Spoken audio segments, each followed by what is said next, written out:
Welcome, everyone. Welcome to Praxis 813 on the idea of communism. So we addressed today the idea of communism without reducing it to the historical manifestations that have borne the name, and perhaps before having perfectly reimagined its existence. And we do so in the context of a seminar series on Praxis. And of course, as we all can understand, this creates some tensions, some possible contradictions inherent in the task. And the question that this poses is, how does the idea of communism, so being in the realm of conceptualization, of its core, of its essence, how does that interact or make possible political praxis? Now, the initial move, the return to the concept, to the idea of communism, almost extracts us from praxis. The idea of communism, as Etienne Balibar was suggesting in his reading of Badiou, as Rosalind Morris was writing in her brilliant post, has a Platonic dimension to it.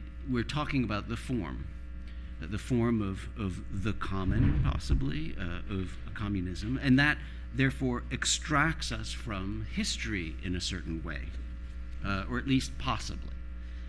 It extracts us from the history of really existing regimes that called themselves communist over the 20th century. And in part, that's part of the goal and the project that Badiou and Zizek gave themselves with the convening of these various conferences on the idea of communism, which gave rise to the 3 volumes so far. Of course, here, the moment you speak of really existing regimes, of course, you immediately draw the ire of those who would distinguish communism from state socialism. And so here, of course, you get the ire of Zizek, who associates the latter, socialism, with authoritarian imposed community. Right? And so in his contribution to the first volume, he emphasizes this idea that communism, as on page 214 of his contribution, communism is to be opposed to socialism, which in place of the egalitarian collective offers a solidarity organic community, a solidary organic community. Nazism was National Socialism, not national communism, right? And I think that many on the panel share that the emphasis in distinguishing between these different forms that were really existing and that have marked the 20th century. But to reiterate, the turn to the idea extracts us to a certain extent from praxis.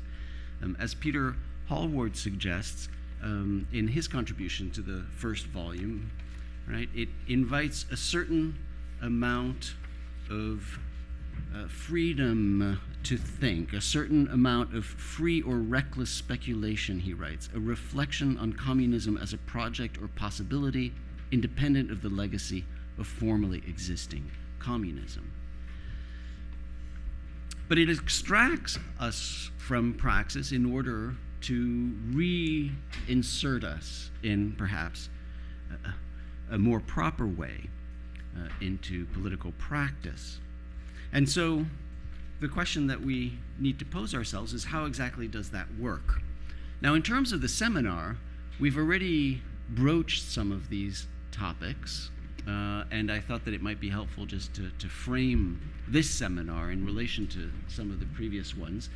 At 513 on the common, you'll recall, we spent much of our time on the exact question of whether the idea of the common, of some space beyond property, would actually be a space beyond law or regulation, or whether we're entirely stuck in these practices and legal regulation. And some of us argued there, of course, that the regulatory mechanisms that would succeed property, and some of them explicitly in Hart and Negri, are framed as democratic deliberative decision-making, but would nevertheless retain kind of a regulatory praxis nature. At Praxis 613 in Frankfurt, we spent a lot of time talking about the relationship between theory and praxis as to whether it was some form of a unity of theory and praxis. Here, the unity, would there be unity of the idea of communism and the practice of communism? The unity that at least Marcuse spoke of in his writings around 64, 68, or this discontinuity, these necessary contradictions, the tension, the opposition, a productive opposition that always opposes idea and practice, as Adorno suggested in his Marginalia on theory and praxis.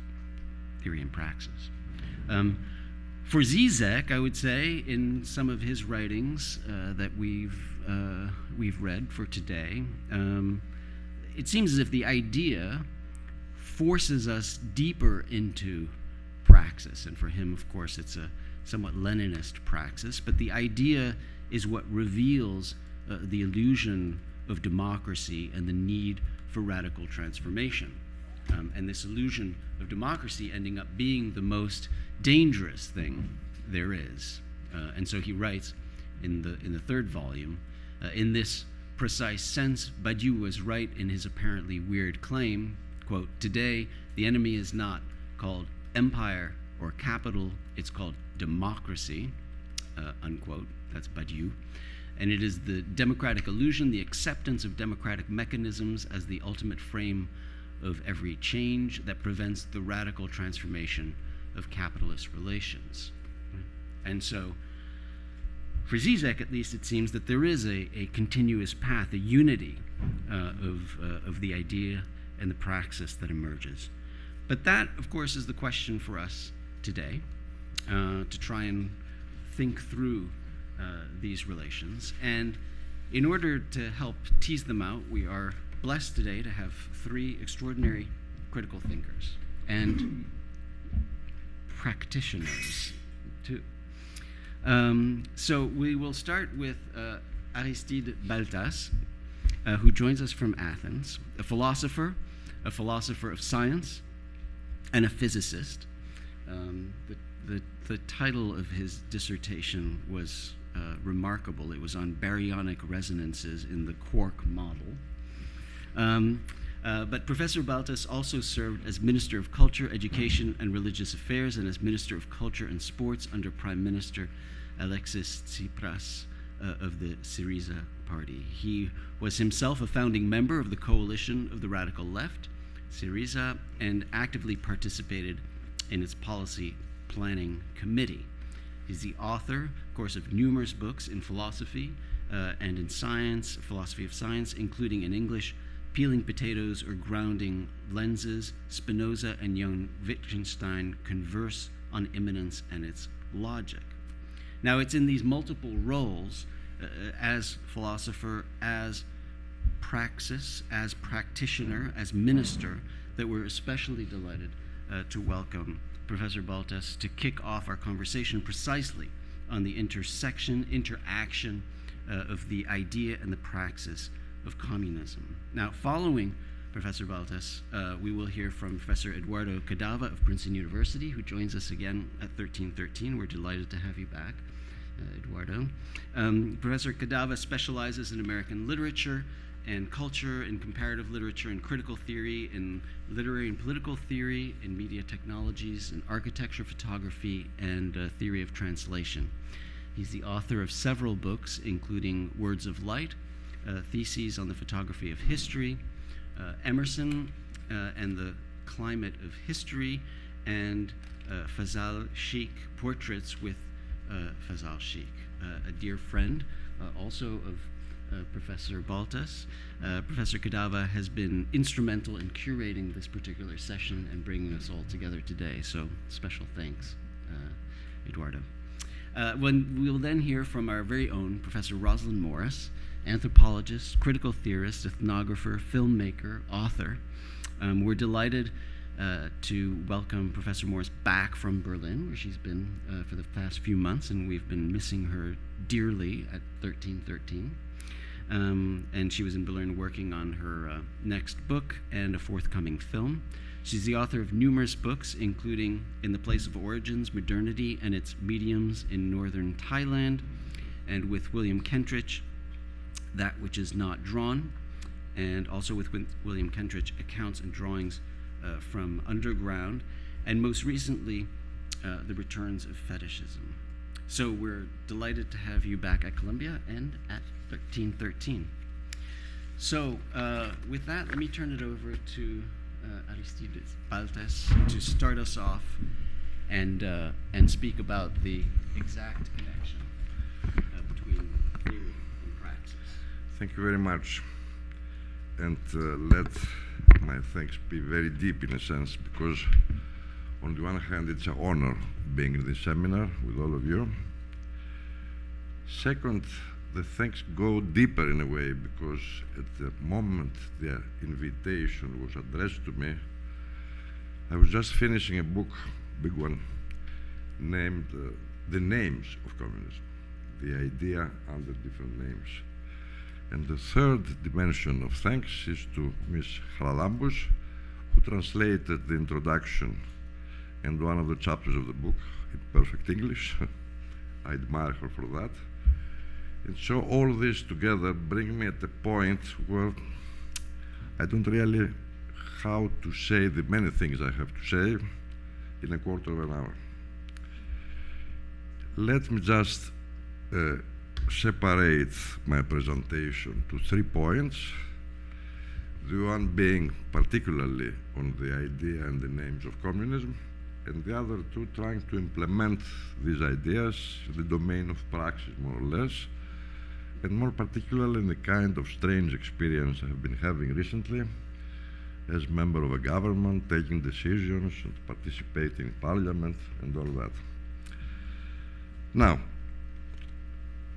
the names of communism in the plural, according to me, or rather before going there, the fact that the idea of communism starts to circulate again, 3 volumes already about the idea of communism, with many thinkers, most of whom come from the 60s and related to France in a way, is important in itself, because according to me at least, it's as if history has turned a full circle after May 16, 68 rather, to the point where we live in the end of communism, end of the kind of capitalism which produced the kind of communism we have been having historically.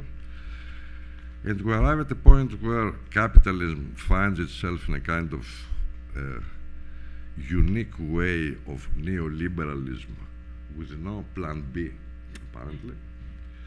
And so the ideas which filled up the word communism in the early 20th century start to have a kind of bearing again, I think, today. This is why the idea is important to discuss now, I think, and even politically to discuss now. Why then names of communism? The idea is the following, 3 points. One point that under different names, communism has been, according to me at least, a kind of historical constant. If you go as far back as Spartacus, if you pass through the medieval ages and Münzer and his kind of revolutionary peasant movement, you pass through the Paris Commune, you arrive in the Soviet Revolution, you go to Vietnam or to China. All these very different movements had the core project, so to speak, which related freedom to equality, to justice, to solidarity. And if you forget for the moment the historical differences and try to find the core of the idea, then I think it's the very same core. From this point of view, communism has been with us continuously through history, and accordingly to present-day conjunctures, probably, it will continue to be so. First point. Second point, we had a nice discussion with Rosalind yesterday.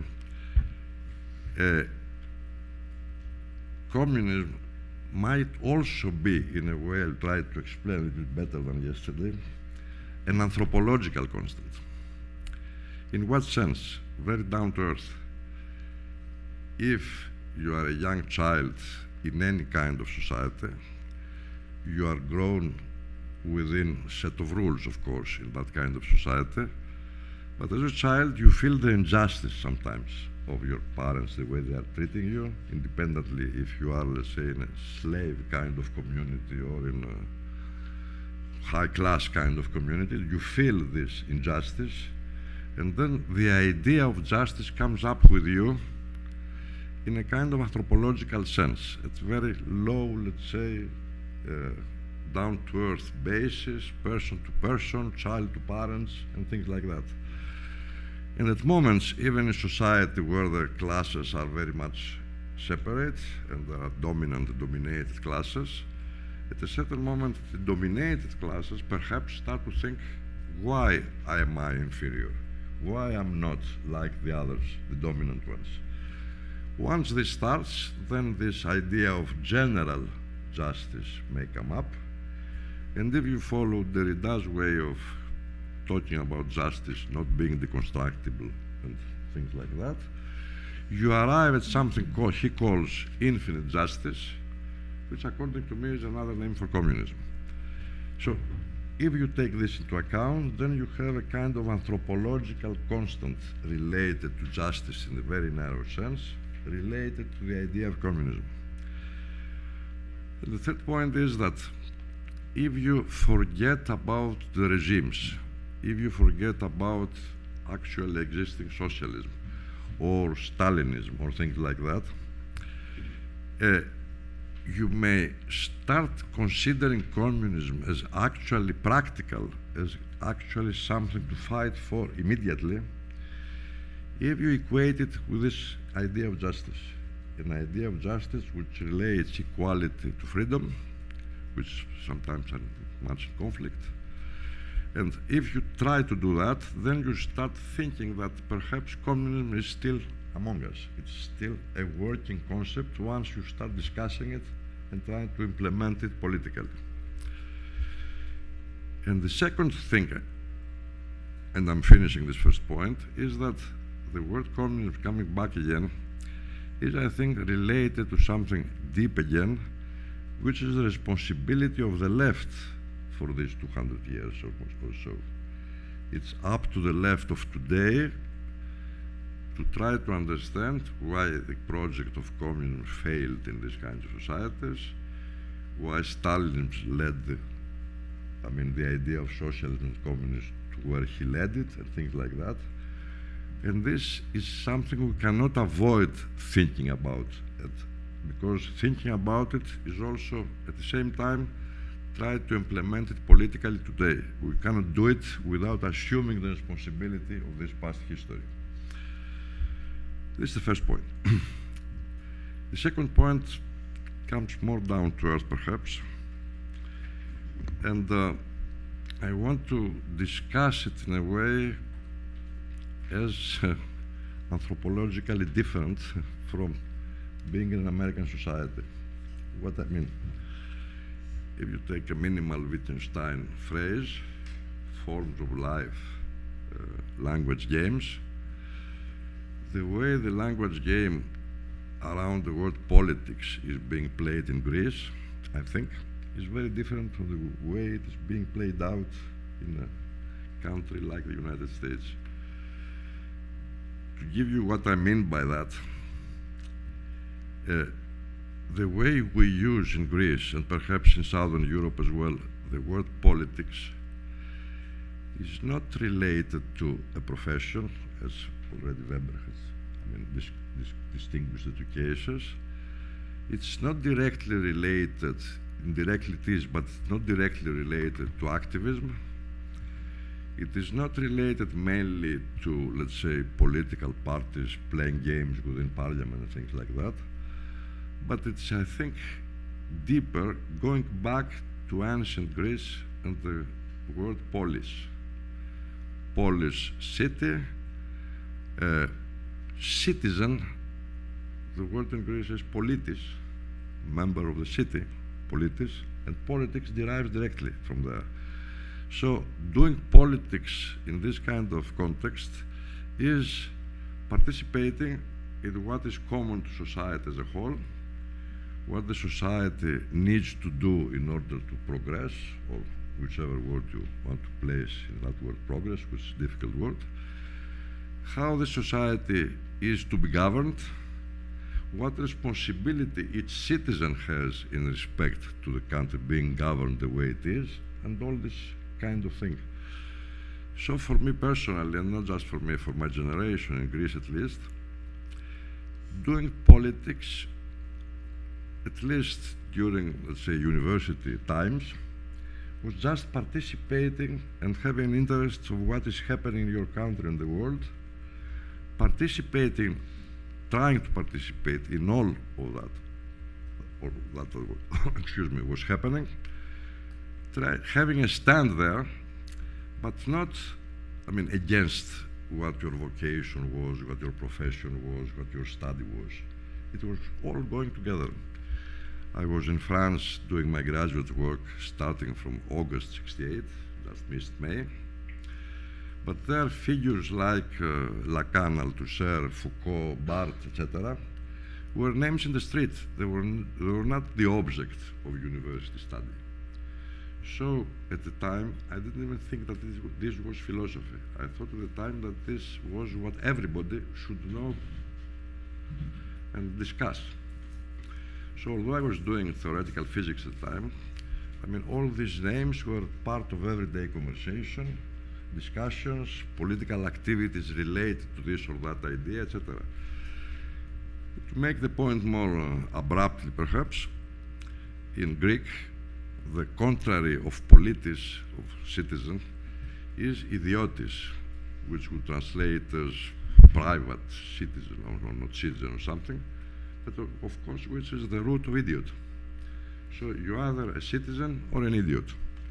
From this point of view, participating in politics is not being an idiot, because you are interested in what is happening in your country.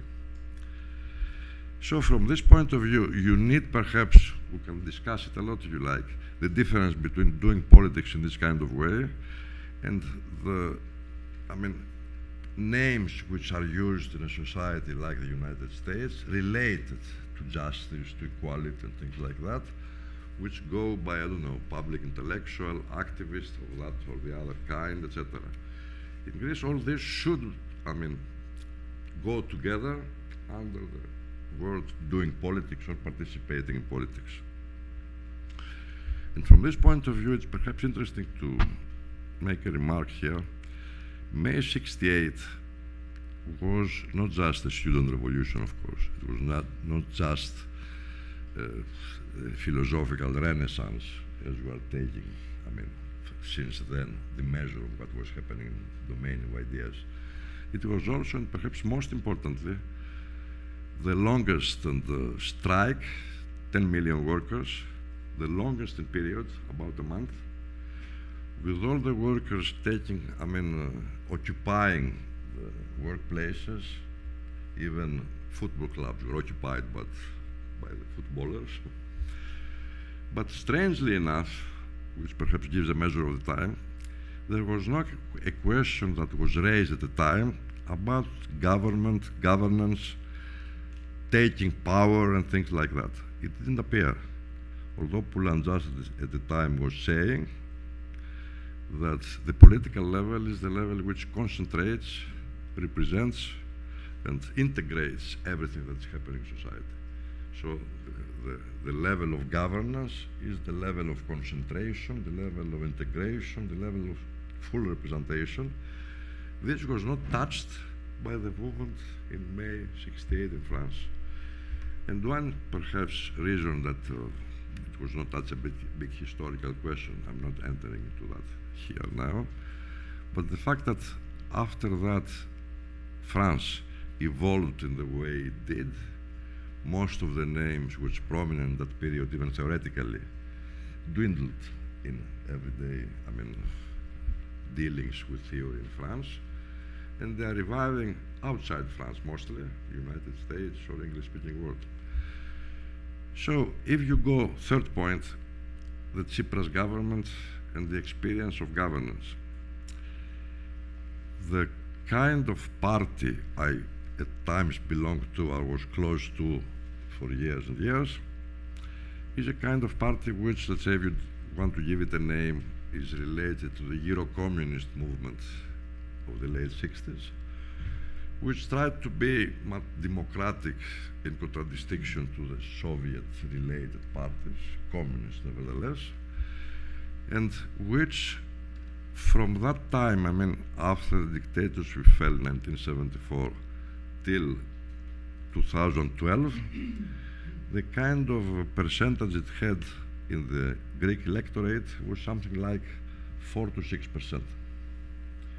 We're very happy with that party. We didn't care much that we did not govern, but we were after being able to govern. It was inside the policy of the party, the ideas we were discussing at the time, and although we never imagined that we ever be in power, the way of thinking was political in that sense I tried to describe before. No, history is a strange kind of animal. At a certain moment, we can discuss a lot about it, but I don't have the time. Perhaps in the question you can raise some of the issues. It so happened that in 2012 we became the second largest party of Greece, but the momentum was such that 2 years later we gained the government, which we did.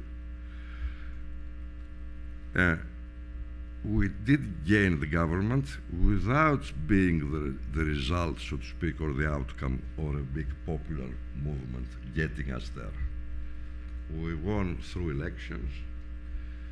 We participated, of course, in the movements taking place at the time in Greece against austerity and against this kind of German trying to rule economically Europe, of course. But we came to power as a very legal, very normal from this point of view party. And we assumed positions of governance without ever having not just the experience, but the idea that would ever be in such a position. And this was an issue of responsibility. Since none of us had this kind of experience, none of us was, let's say, prepared to follow a political career in that kind of sense. It was a question of responsibility. Okay, it is us, it's as we are. We do assume the responsibility of taking over the government and doing our best. And the experience there, and I'm finishing the third point, it's related to theory in a strange kind of way. First point is that once you are in government, the domain of responsibility becomes enormous. You did not have the idea before that it's up to you to make decisions which, cover the whole country, involve the whole of the Greek population, its international relations and all that. The very idea of responsibility is a quite new kind of experience, and how to assume it and how to try to implement what you have to implement. Second point, responsibility. The second is scope.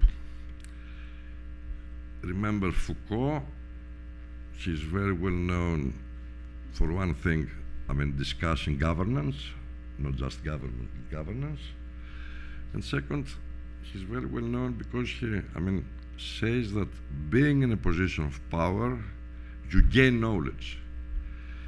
Not that very well-known fact that if you have knowledge, then you are in a position of power vis-à-vis those who haven't. But also because you have power, you gain new kinds of knowledge. And this was again a new a revelation, so to speak, practically, because you started to understand things from a different point of view, which sometimes is incommensurable with the points of view you had being in opposition. To give you just a simple example, I mean, related to activism, the immigration problem in Greece, the refugees and all that.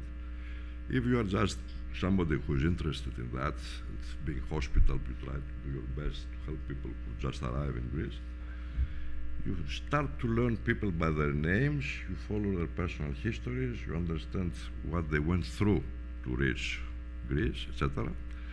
And this makes you move, really. I mean, it's something which makes you cannot stand this, you have to do something. But if you are, let's say, responsible, a government responsible for the immigration, then you start to think about numbers, not about people.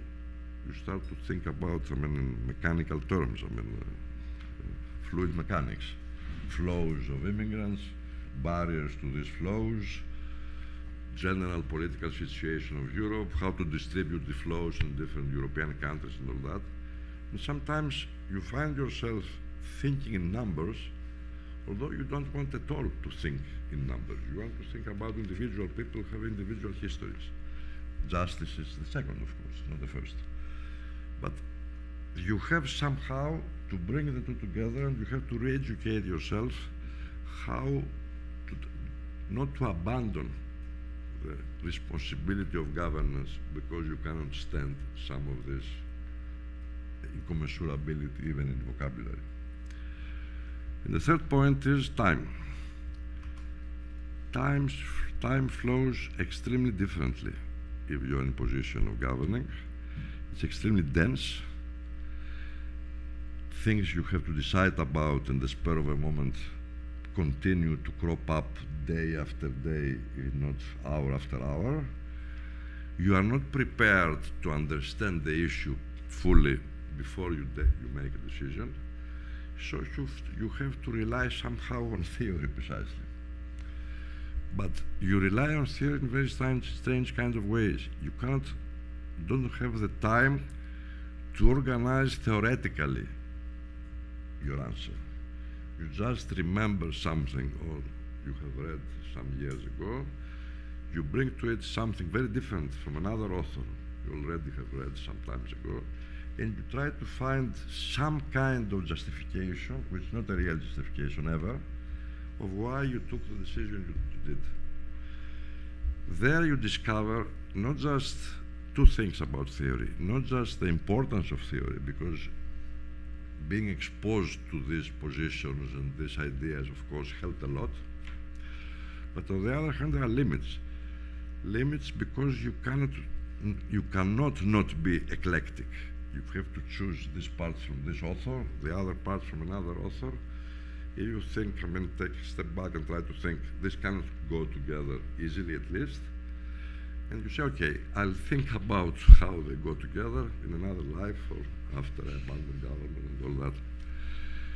So you take these 3 points, and there you discover that if you have the possibility of discussing some of these issues with an audience like this one, then you become extremely prolix. I can go on forever explaining cases, problems, anecdotes, I mean, more theoretical ideas that somehow started somehow to tie together while I was asleep. Woke up and understood, oh yes, this connects with that and things like that. And all Greeks need to have this kind of discussion. So I consider myself very happy, and this is another way of thanking Bernard and all of you for being here today. And I hope that you will ask questions in the discussion which allow me to speak more. Thank you very much. Thank you.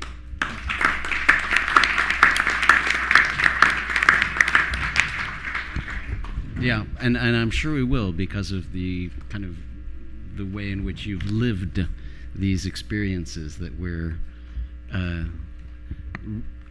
theorizing in some sense today. Eduardo?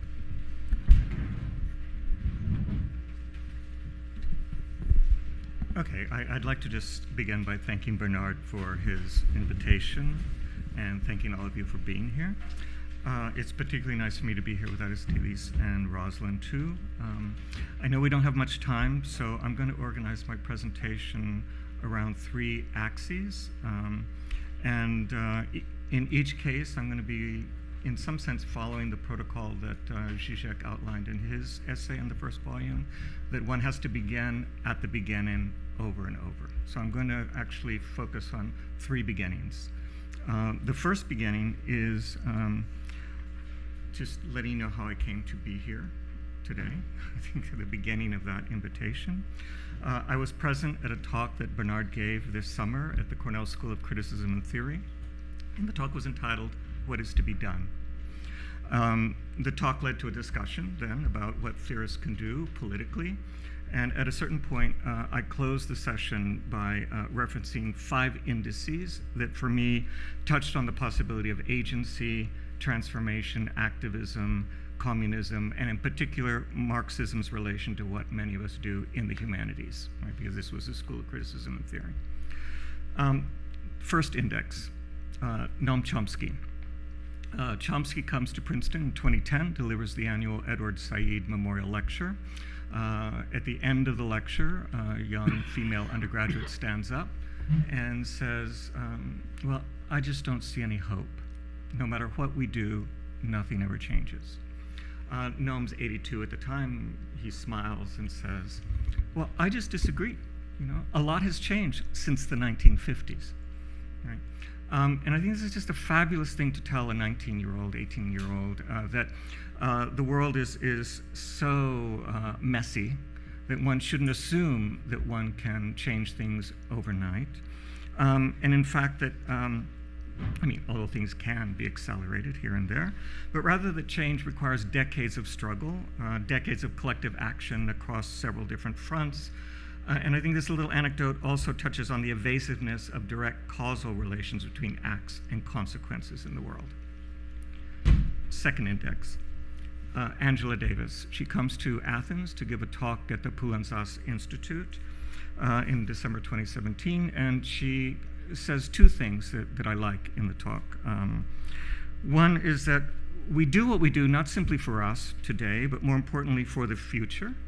And then as she was talking, she continually would say things like, and the best book on this is this one. Marx says this when he notes that so-and-so. The best resource for thinking about this issue is so-and-so. And of course, no one would ever say that Angela is not political. So it was great to see her insisting on the relation between activism and reading. Right? And again, on her sense that we work mostly for the future, which again suggests that there's no straight line between acts and what we wish to accomplish. Okay? Third index, Benjamin. Benjamin cites a letter that Marx writes to Edward Beazley in 1869, in which Marx says something like, anyone who drafts programs for the future is a reactionary. And again, what he means is that the future can't be programmed, can't be predicted, even if we still need to do what we can to try to change the relations in which we live. Okay? By, as Benjamin would argue, transforming our relation to the past in order to facilitate a future that would not simply be a repetition of this past. The fourth index, Marx. In every preface that Marx writes to Capital, and there were a number of them for different editions and volumes, he worries that people are going to rush to the street before they read his book, right? Rush to the street to change the world before they read his book. And, you know, reading his book is extremely difficult, right? But again, no one would ever say that Marx isn't political, but he's insisting on reading and transformation. And this, I think, again, is not insignificant. Fifth and last index, Subcomandante Marcos, leader of the Zapatistas. At one point he says that the most important books on political theory are Don Quixote, followed by Hamlet and Macbeth. Okay. And, you know, this of course is his insistence again on reading, but also on the role and place of literature within political work, something that Marx understood. You know, he often had recourse to literature in order to do political work, right? He criticizes the royalists through Balzac, he criticizes the young Hegelians through Don Quixote, and he's always using Shakespeare as a political resource, something that Derrida exploits in his book on Marx. So after evoking these 5 indices, I then said that what we should do is what we do best. We're not strategists, we're not diplomats, but we're experts in reading language and rhetoric. And it's this skill that gives us the right to enter the historic political domain, because nothing happens in this domain without language. And this doesn't mean that the killing, the suffering, the poverty, the oppression are only language or reducible to words only, but they would never happen without words, right? Without commands, legislation, arguments put forward to persuade people to die for a cause, etc. So on the basis of the discussion, Bernard asked me to help organize this session in this series, and to think about the role and place of language representation within the discourses of communism. And this, even if communism, like language and representation, is never just one thing. And also within discourses about the relationship between theory and practice. And this is why I immediately thought of Aristides and Rosalind.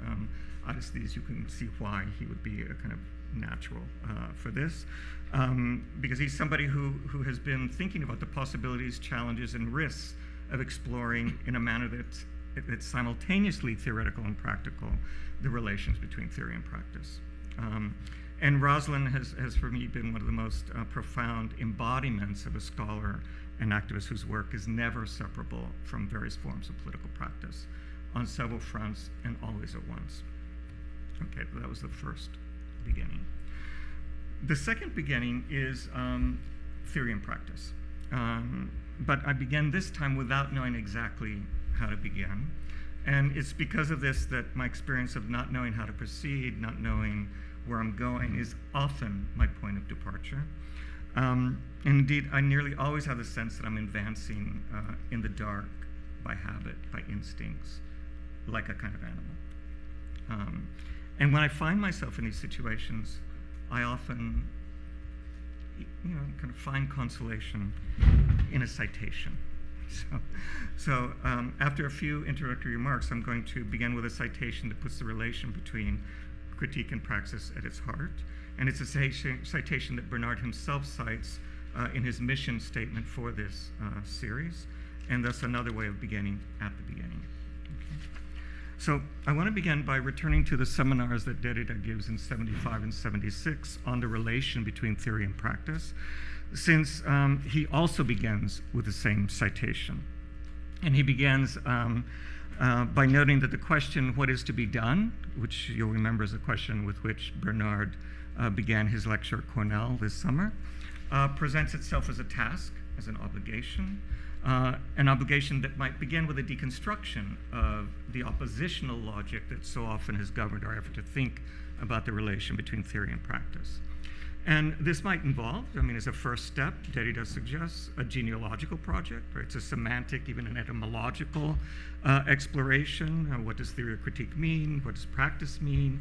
What are the long histories of these words and concepts?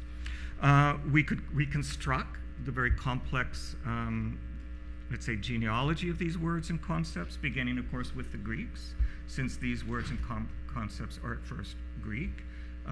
And that might be another way to begin at the beginning, or one beginning.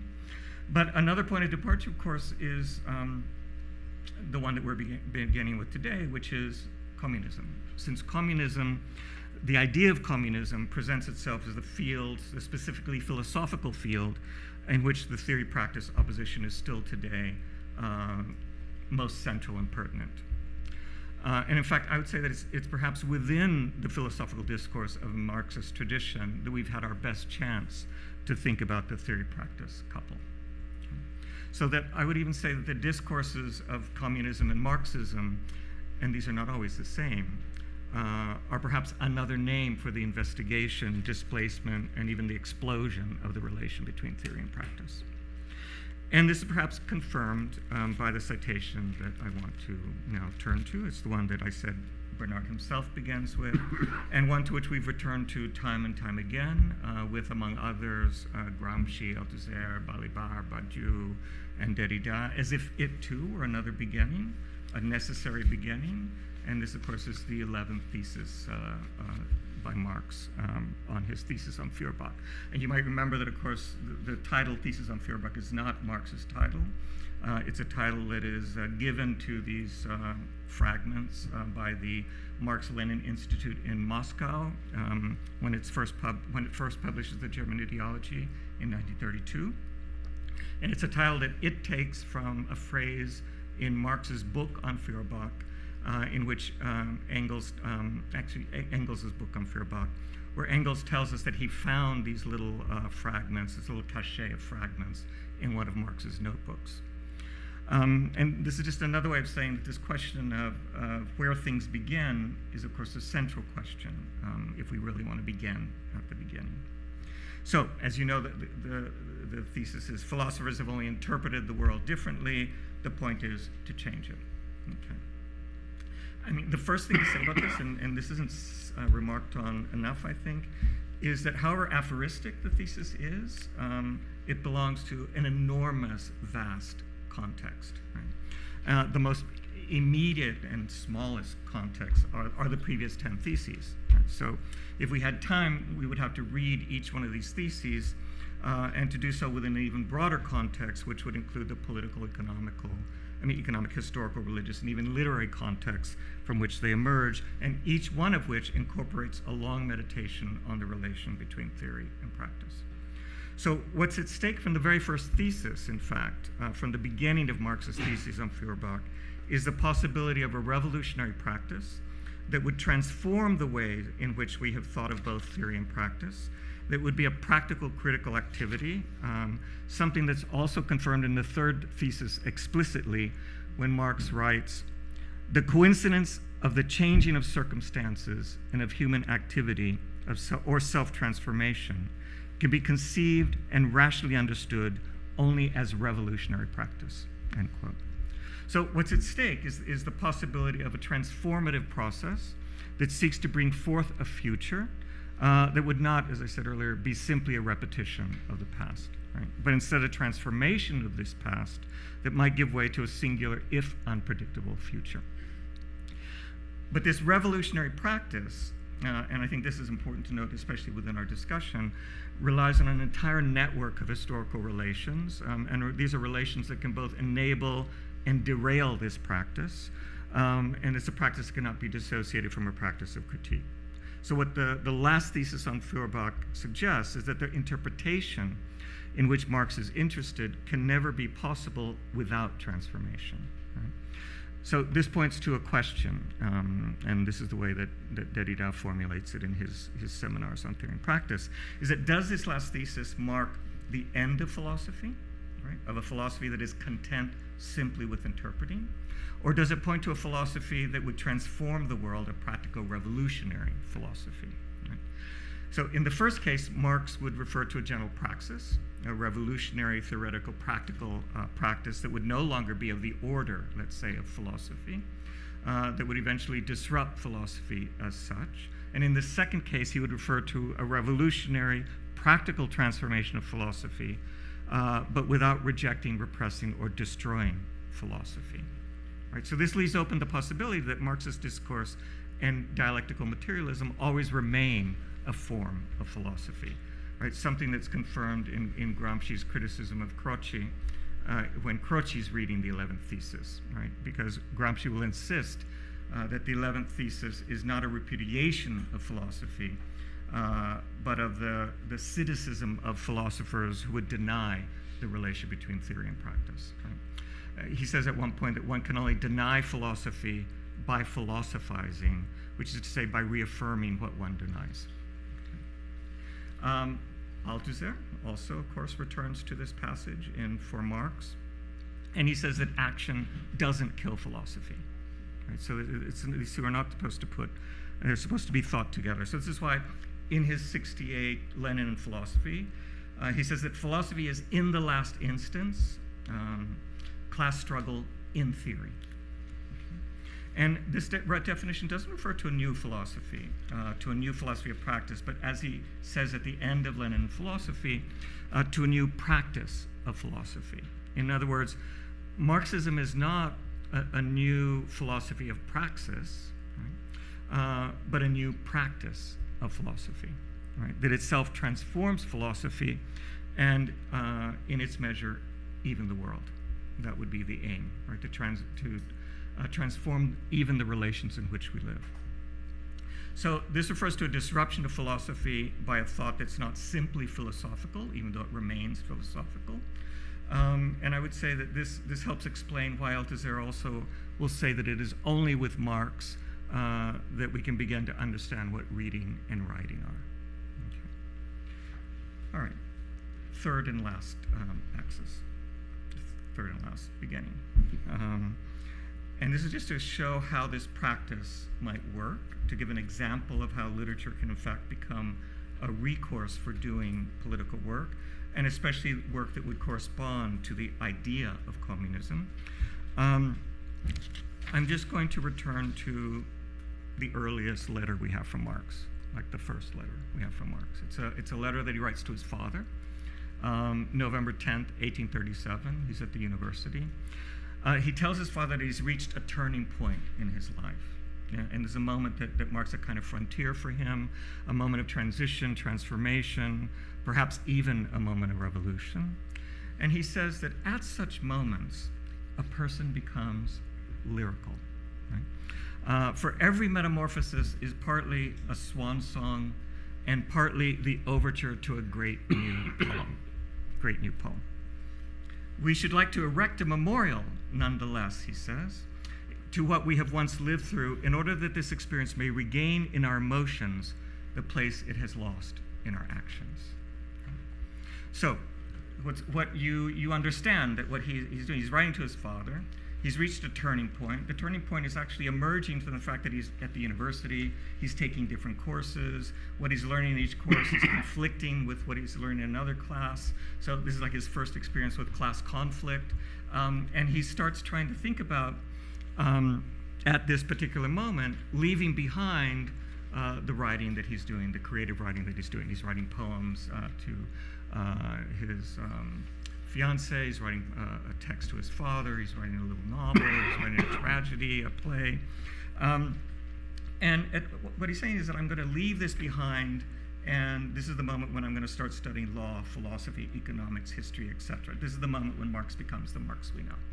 And in the middle of the letter, I mean, it's a totally literary, theatrical letter. In the middle of the letter, he even says, a curtain fell.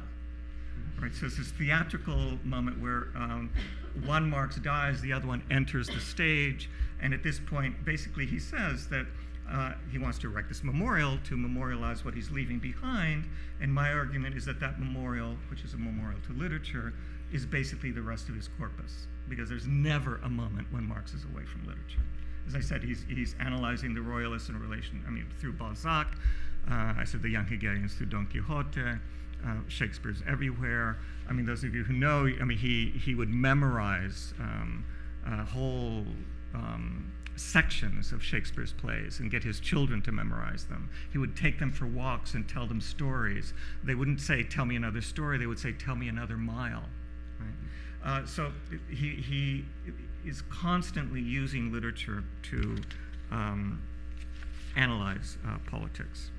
And so one of the things that becomes interesting, I think, is if you think about what literature is within Marx, why it is that an Angela Davis, a Marx, a Benjamin, I mean, think of all the figures that we associate with Marxism or communism, from Lukács, Trotsky, Jameson. They all have recourse to literature to do political work.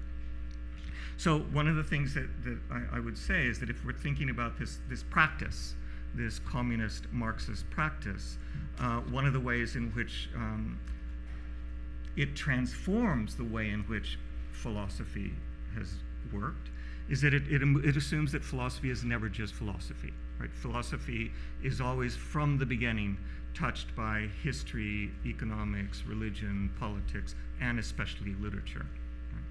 So, I mean, I could say much more, but I think I'm going to stop there. I think what I wanted to do is basically talk about the role and place of literature within the Marxist project. And in fact, some of you may know that Jean-Luc Nancy talks about literary communism, but one could expand that just talking about Marx. So I'll stop here, but I think this was part of my way of sticking to the directive of talking about the relation between language representation and communism. Okay. Thank you. Thank you,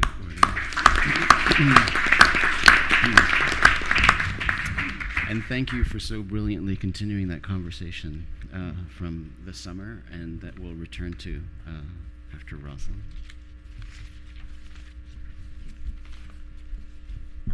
Well, thank you, Bernard, and thank you for having me back. I missed the seminar. I missed the conversations, and I missed the friendships and the solidarities and the disagreements. And so I thought I would try and restart some of those friendships and conversations and disagreements this evening. But it's really absolutely lovely to be here with Aristides and Eduardo in particular to, I suppose, restart a friendship that began at the conference that Eduardo organized at Princeton on the occasion of the 10th anniversary of Derrida's death, and the beginning of the labor that would see the transfer of his archive to Princeton University. Thanks, Bernard, for your organizational wizardry. Now, I sent to Bernard a very, very long, typo-filled text early this afternoon, very long, which proves that I am totally dysfunctional for social media, and I don't know what a blog is. But I'm not going to repeat everything that I said there, although there are elements of the discussion that I hope are worth taking up here, both in relationship to the texts that were in the dossier for this week, and in relationship to the general problematic, which started off in the formulation that you offered us, Bernard, as you referred to it as a tension, contradiction, apparently, between theory and practice, a tension or contradiction that seems to afflict the, let's say, the discourse of communism more than other discourses. And this is already an interesting, I think, symptom of the status of the discourse of communism as something that is recognized as making a particular claim on that kind of transformative practice that, Eduardo, you have referred to, but also on the possibility that what we do in the university, in the humanities in particular, is somehow not of the order of that kind of transformative political practice that otherwise is worthy of the name. So it seems to me, though, that in this context, and I'm going to make a very strong argument for the absolutely foundational role of conceptuality, not philosophy, not theory, in political practice.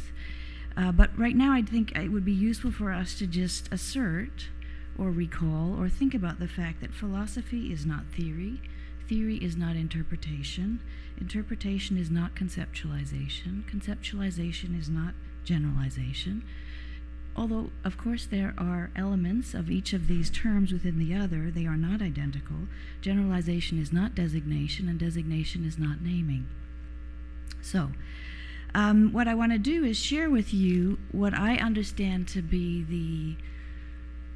the tensions not between theory and practice, but the tensions that are articulated within the accumulating archive of this phenomenon of the idea of communism, which sometimes, as I describe in my post, goes under the name of the Badiou-Zizek events. And there are both very situational reasons for that, and then there are complicated reasons that have to do with a particular understanding of what the proper name does for radical politics that comes to us from within Badiou's work. But as I understand it, the task that confronts us is difficult, partly because communism is one of the names for a series of concepts that are valorized and that therefore assume the status of values, which are equally concepts that are valorized, that assume the status of values for what communism opposes: freedom, equality, justice, these terms are claimed equally by anti-communist forces, and it is not such an easy thing to define what it is that constitutes the specificity of the communist deployment of these terms. So probably we would find very few people, even in this country, in this moment, who would disavow those terms as descriptions of the things that they feel ought to be established, pursued, defended, fought for, died for, yeah? Which doesn't help us very much. So what is the nature of that equality that communism wishes to establish, pursue, defend, and fight for? It's justice and so forth. And in the blog post that I gave you, I suggested that the first task for us is to describe how those terms are deployed in this particular moment by the various constituencies who compete for and claim it for themselves. And I think when one does that, one has to confront the fact, I'm not trying to sound cynical, but one has to confront the fact that for a very large portion of the world's population, equality means equal access to inequality. As a simple term, it's absolutely hollow until specified, and the vast majority of people think of it as equal access to inequality, the right sometimes, or certainly the desire to pursue self-interest in a manner that leads to wealth, rank, status, advantage, various kinds of privileges, and so forth, relative to others. And I make that statement on the basis of, decades now, of work in the poorest parts of the world, in those places entirely beyond the state, in those places beyond wage labor, in all those places where one finds the people whom writers such as Zizek would categorize as the excluded, or those people in the era of post-wage labor who have no part and would therefore seem to be the bearers of that universality which communism seeks to actualize. So the equality as equal access to inequalities, which is the description or the understanding, if one thinks of understanding here now as the kind of set of presuppositions that animate people's activities and that allow them to judge whether particular acts have been successful or, in any case, not destructive.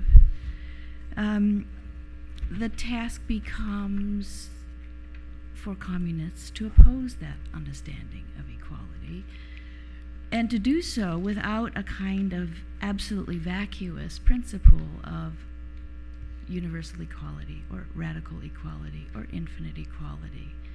That is, that understanding of equality is not going to have purchase in the intellectual combat that has to be undertaken as a kind of central part of communist praxis. Now, one could, I think, make a kind of comparable set of readings of the other terms that, as I said, are the core principles adumbrated by every single one of the contributors to the Idea of Communism series, i.e. freedom, justice, equality, and some form of liberation from the violences of property.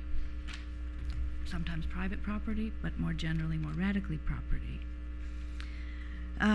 This would be the starting point of an analysis that I think has to govern a radical intellectual politics that may or may not go by the name of communism. And I'm not particularly wedded to that name, and on the other hand, I'm entirely pleased to accept it as an interpolation of my particular position. So, all right, if we assume that the large number of people in our contemporary moment assume that equality means equal access to inequality, I think one, especially for someone like myself as a practitioner of disciplinary anthropology, is asked to investigate the ways in which that understanding of equality gets normalized, assumes its particular forms in particular places. So part of what I tried to argue in the blog, that or the non-blog or the whatever, just, anxious rantings, which I hope were nonetheless devoted to the readings at hand. Part of what I tried to do is to talk about how it is that anthropology became. I'm not talking about philosophical anthropology in the sense that you're using it, or in the sense that Balibar uses it, or in the sense that Badiou uses it, but part of the responsibility and the task of disciplinary anthropology is to explain this normalization of an understanding of equality as equal access to inequality. And what one finds in the history of my discipline, which very interestingly, not incidentally, corresponds with those 50, 60 years that you describe, the period of change since the 50s, in which, in fact, disciplinary anthropology comes to provide the explanation for, perhaps the alibi for, precisely the understanding of equality as equal access to inequality, or even more problematically, but also, I think, understandably, disciplinary anthropology produced a discourse that gave us an explanation of how and why equality is not a universal value, is not a universalizable value, and indeed that inequality and hierarchy are culturally meaningful and therefore in the order of the good. You can see this beginning in the early 70s in a kind of interesting retreat from the radical dialectical anthropology of the late 1960s, and often in the work of the very same people who were on the side of a kind of explicit dialectical anthropology in the 60s. You see people moving towards a kind of culturalist localism that entails an explanation of why hierarchy and inequality are culturally meaningful in various ways and places, in defense of or against and in solidarity with those people who were the victims of American imperialism. So precisely the movement, the post-68 movement in anthropology, turns into a new kind of relativism that works against the radicalism that is otherwise percolating across the whole social field, both in Europe and in the United States. And it's an ambivalent and complicated relationship, but one that has to, I think, be understood. And I don't think it can be overestimated or underestimated either.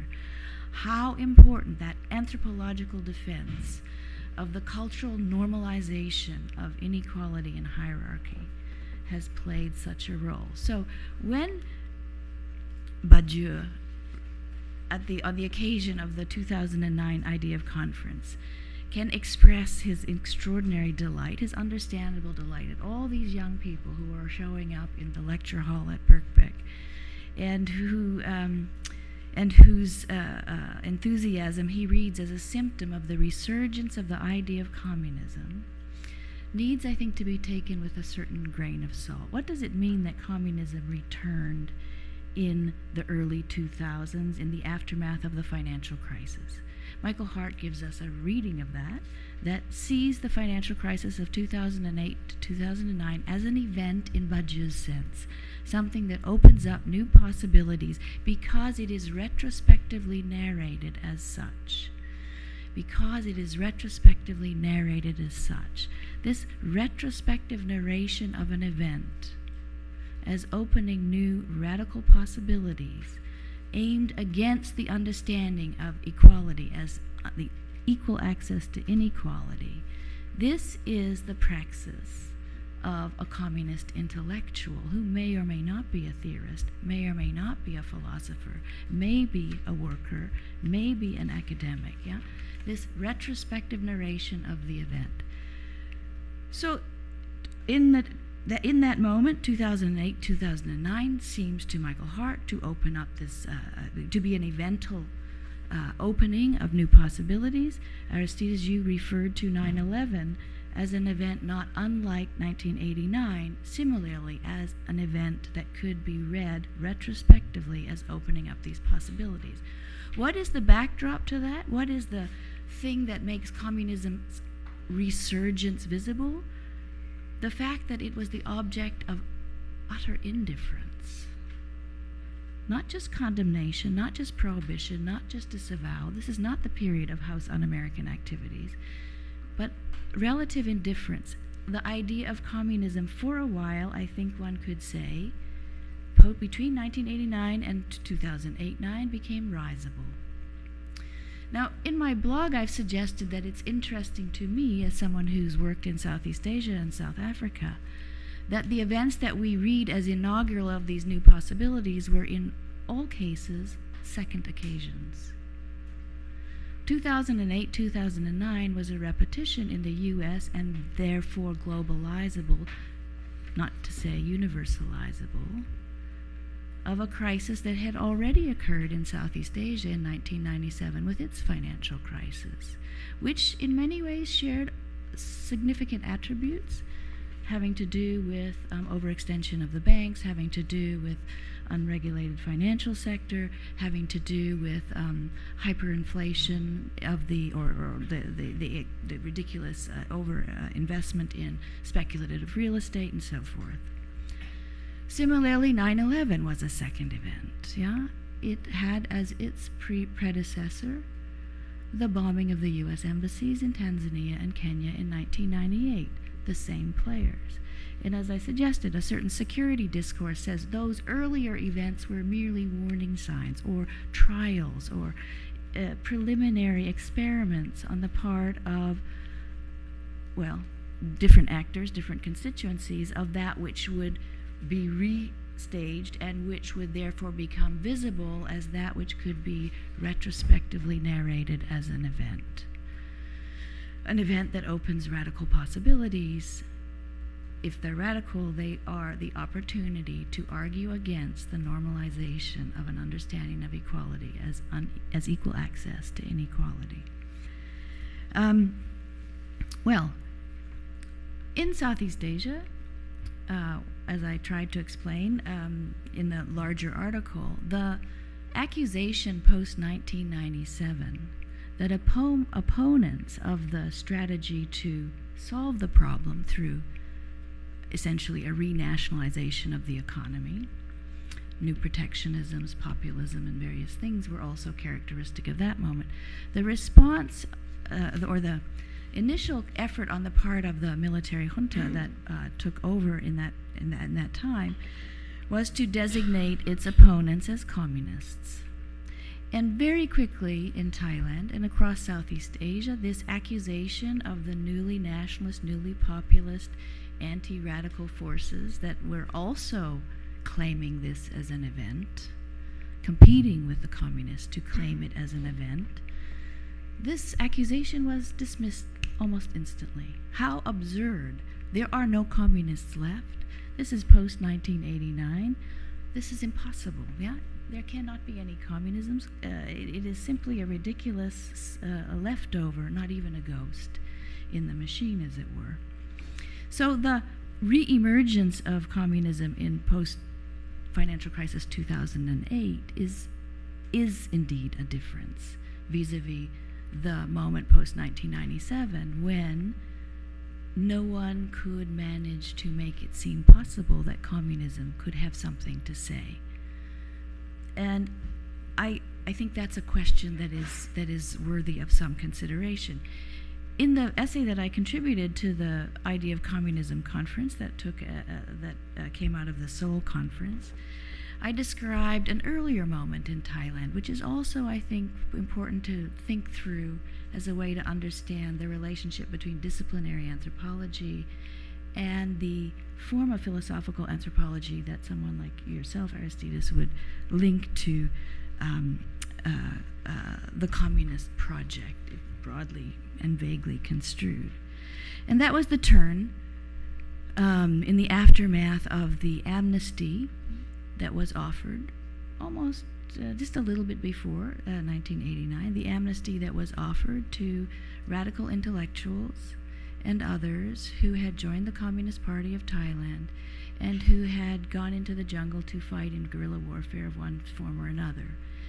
So large numbers of intellectuals had partnered with students and others and joined with trade unionists and others in a guerrilla movement, in a communist insurrection that was sometimes linked to the activities in Laos and Cambodia and sometimes at odds with them.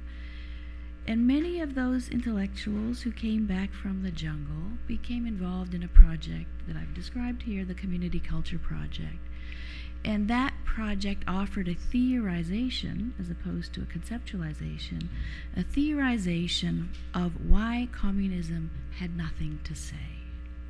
And the reason they said it had nothing to say to that moment was that it misrecognized the need for and the desire for hierarchy and the forms of psychosocial recognition that come about that are structured in various cultural logics of hierarchy. In this case, a form of feudality, essentially. Yeah? So this was a group that was led by anthropologists. And as I said, it took the form of radical intellectuals who had been active in a military insurrection, accepting an amnesty, coming back into university life, and providing a theory of the irrelevance of communism on the grounds that it was not culturally meaningful. Why am I going on about this? Who cares about disciplinary anthropology? Well, I mean, I do, but that's just a professional tick. It's just my bread and butter. But I think there's something in that history which will help us to think about the current moment, and to think about it specifically, not in terms of the resurgence of communism, whatever that means under its many names, but to think about the ways in which the reference of the names of communism are being used, colonized, deployed as part of a normalization of hierarchy and inequality in this society, in the United States. In the era of populist nationalism, in the era of a new form of, or a new fetish of leadership, a fetish of leadership which I would suggest is not identical but not unrelated to the form of leadership that Badiou tries to analyze, and for which he offers, I think, to me, objectionable defense, namely the cult of personality, which he avows as a specifically relevant, let's say, compromise formation in the aftermath of communist and other kinds of and socialist revolutions. And you know that Badiou says, he gives us at the end of the communist hypothesis this long list of glorious revolutionaries, and says that these people have more appeal for and serve a different function than leaders do in any other kind of political formation. It doesn't say, it says more forcefully than in other political formations. These leaders have this function because they act as the representation of the representation. When a post-revolutionary regime needs to secure or guarantee its truth, he says, when it seeks to produce a grounding for a totally groundless, that is, a new formation, it cannot do so, but it can provide the figure that substitutes for what would have been such a ground, such a representation. This is Mao for him, especially during the period of the Cultural Revolution. It's also, and he gives us a list that includes Toussaint Louverture, it includes Lenin, it includes Rosa Luxemburg. I'm not quite sure how she gets in that category, not having lived long enough to occupy that role. But anyways, he gives us this long list of proper names, having treated communism as a proper name, and says communism requires this.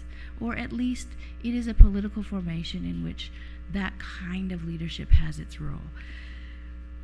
We are in a time, of course, in which the leader is somehow now a good thing. I think everyone should have to speak about this in German only, and they would have to deal with the entailments of it. But, you know, every elite institution with its millions of leadership programs and institutes and so forth should take seriously its own complicity with that kind of leadership which is associated with nationalist populism in this country.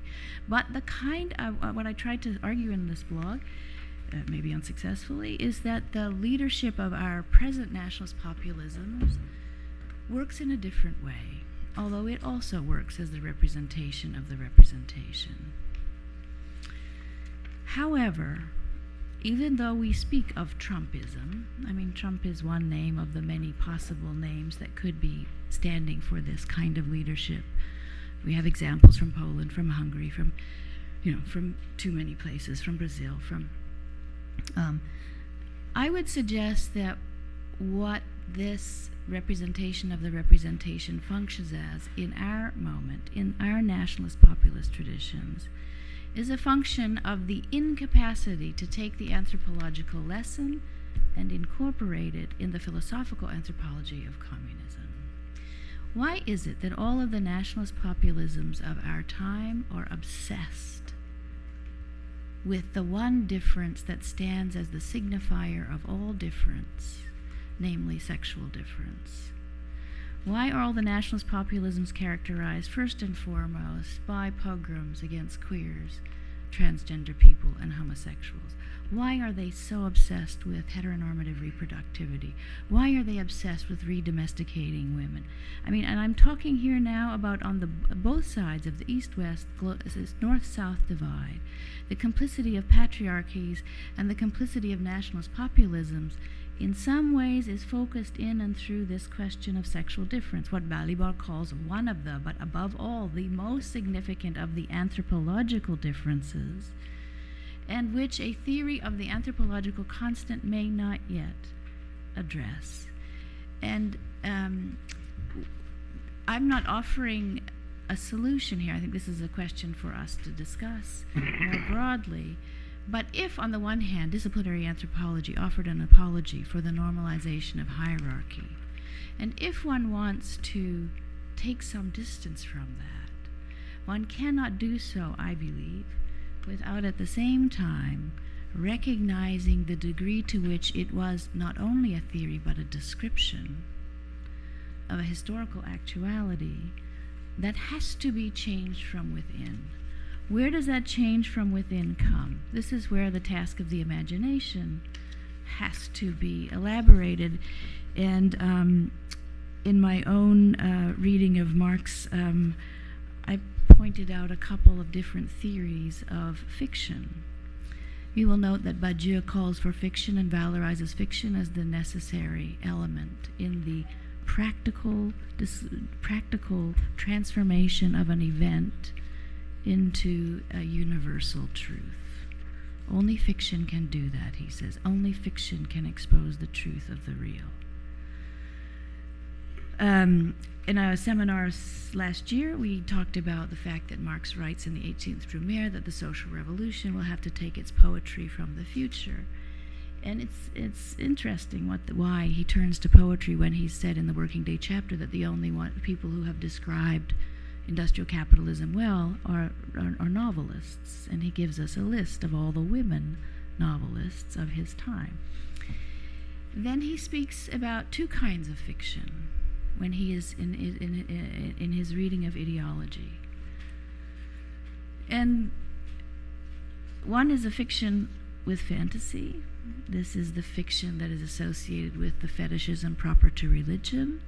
And the other is what he calls a fiction without fantasy, which is the fiction of capitalist relations, which have a fetish character. That is to say, they are analogizable to the kind of fiction and the kind of fetishism in religion proper.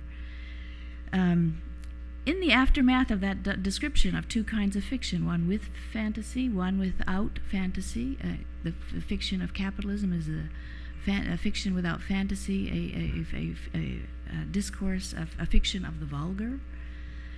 In the aftermath of that, of course, we get it's not the aftermath, but alongside, we get the call for a poetry of the future, from the future. It seems to me that what Badiou is trying to do is to, in an imminent way, redeem, as one has to redeem that fiction which is proper to capitalism through a set of reading practices that would allow for what? Would allow for one to actualize the enabling violence of capitalist reason. The enabling violence of capitalist reason is that which allows one to posit equivalences across difference. There is no theory of equality that isn't also at the same time the function of a gesture of abstraction, a generalization, an act of positing equivalences. That is, one is always necessarily undertaking this kind of critique from within the monster, as it were. And I think this is why one has to recognize the other element which is so important to the manifesto of 1847, an element that's sometimes overlooked in the quick reading of it via a bad deconstructionism, yeah? The specter that's haunting Europe is, for Marx, this is not going to be realized. It's not that he wants that specter to realize. The specter haunting Europe is the hallucinatory projection of all the old powers. What he proposes is to counter it with the actualization of a communism that is something other than the counter-revolutionary projection of these old powers, yeah? The specter is not to be realized. The specter is the bad fantasy of the old powers. What the Communist Manifesto calls for is, among other things, writings, programs, theories that would be the real vision of produced by communists, committed to communism, and that would counter this spectral fiction, this fiction with fantasy that is otherwise the product of a very incommensurable set of characters. I mean, you know, you have in there Metternich and Guizot, and also French radicals and German police spies, and you know, it's a motley assembly of counter-revolutionary forces. Yeah, this counter-revolution precedes the revolution in the Communist Manifesto, just as the specter precedes the real vision, which nonetheless, if we accept Budge's reading of it, which nonetheless requires an active narration, posits the event in retrospect that will allow for the argument against the understanding of equality as equal access to inequality. And that is an incredibly Baroque formulation, which I probably should stop with, lest I go on and on and on, and you know, already too much has been said. And then, of course, not enough has been said. But I hope we will have a chance to talk about what we discussed a little last night, and you introduced here this idea of an anthropological constant, namely the experience of the child who feels him or herself wounded in a way that cannot be explained or corrected by the rule of law. And in my text, I've suggested that it's not the experience of that, it's the generalization of that, which is going to start by finding comparisons on the basis of equivalences, and it's going to do so within those categories first, of gender, or whatever is the first socialized unit. Those are going to be both the elements of the generalization and the limits to it. And I don't think we can get away from that. So I would argue that that act of generalization is the praxis. And the question of theory is a whole different one. Okay, I stop there. Thank you, Rosalind.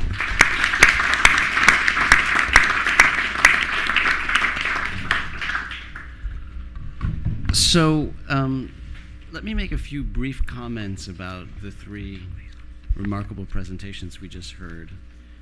As I was listening to them, I was trying to create some conversations, some other conversations, and wanted to make sure that those are on the table so that we can address those, but then also open it up to everyone else pretty quickly.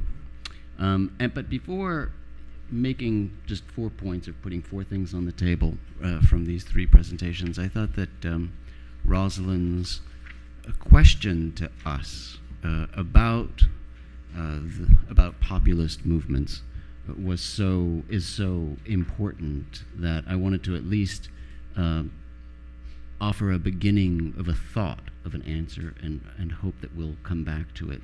Or so let me put that on the table, which is this: the question of the constancy of the attacks on LGBTQ, on trans persons within the populist movements, and also the constancy of the kind of domestication of women, is something that we confronted and read directly in our third Praxis seminar when we read the writings from the New Right, which were profoundly disturbing but very important. And of course, I wouldn't want to make this as just a right populism, since the issue is that the kind of the way in which this goes across forms of populism.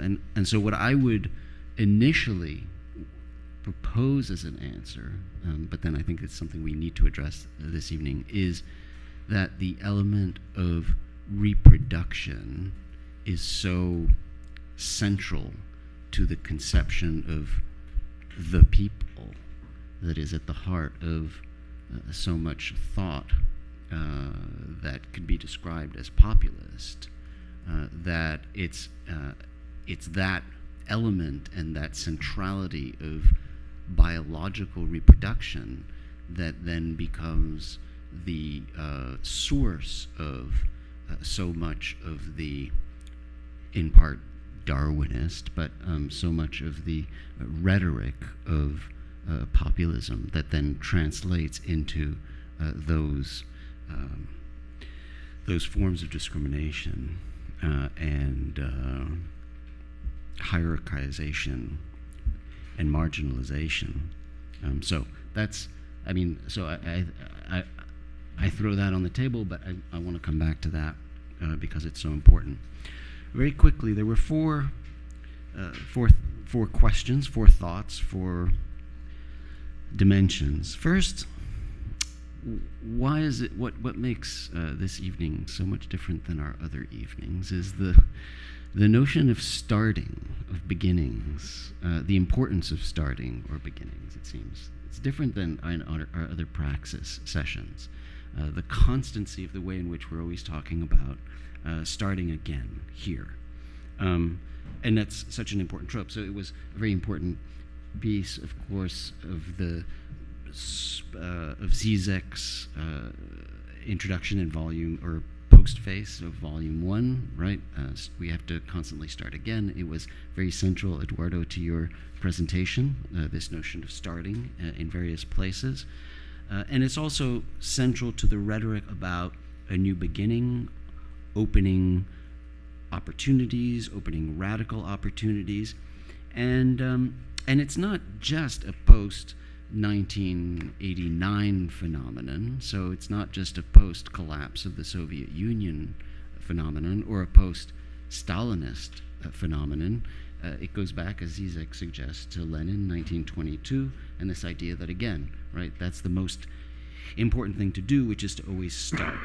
Now, why would it be in this context that we always need to start again, and not in the other contexts that we've been praxising, right? And what does that do to the idea of progress in a very not in an ontological sense, not in a sense that I would be attached. I don't want to be attached to any notion of progress, but to some idea of how are we, if we're always talking about beginnings and openings and opportunities, then are we moving forward? Is there any way to suggest that we have acquired some knowledge that then becomes something that we can rest on, right? So, and that sense of progress, not a robust sense of historical progress, but an idea that, well, we've actually got something that we've learned that we can hold on to, right? So that's one question. The second is the deep tension between that recurring theme in this context, Lenin, Zizek, and us here, and the need to rethink communism today, right? With Aristides Baltas's a praxis, which I don't think it's you were a part of the planning committee, right? It's a planning committee after all, right? It's there's now, and so of course that's the deep tension between beginning all the time, or on the other hand having a planning. It was part of Eduardo. You were speaking about Benjamin's deriding of the planning, right? But it seems as if planning, nevertheless, is somehow central, or at least was central to your praxis, to your being, to being part of the coalition. And there too, the question of planning would be one in which we would learn from errors, I take it. So you're at the other end of the beginning here. And when you look at Zizek's words, right, planning, it's not so much planning, but it is the whatever program there is, for instance, on page 217 of the first volume, it's one that involved planning. Today, more than ever, one should insist on what Badiou calls the eternal idea of communism, or the communist invariance. In other words, 4 fundamental concepts that work from Plato through the medieval millenarians' revolts to Jacobinism, Leninism, and Maoism, and they are strict egalitarian justice, disciplinary terror, political voluntarism, and trust in the people. And he says that's what we need. That's what we need today. Those, again, are not new beginnings, but well-articulated plans and lessons from the past.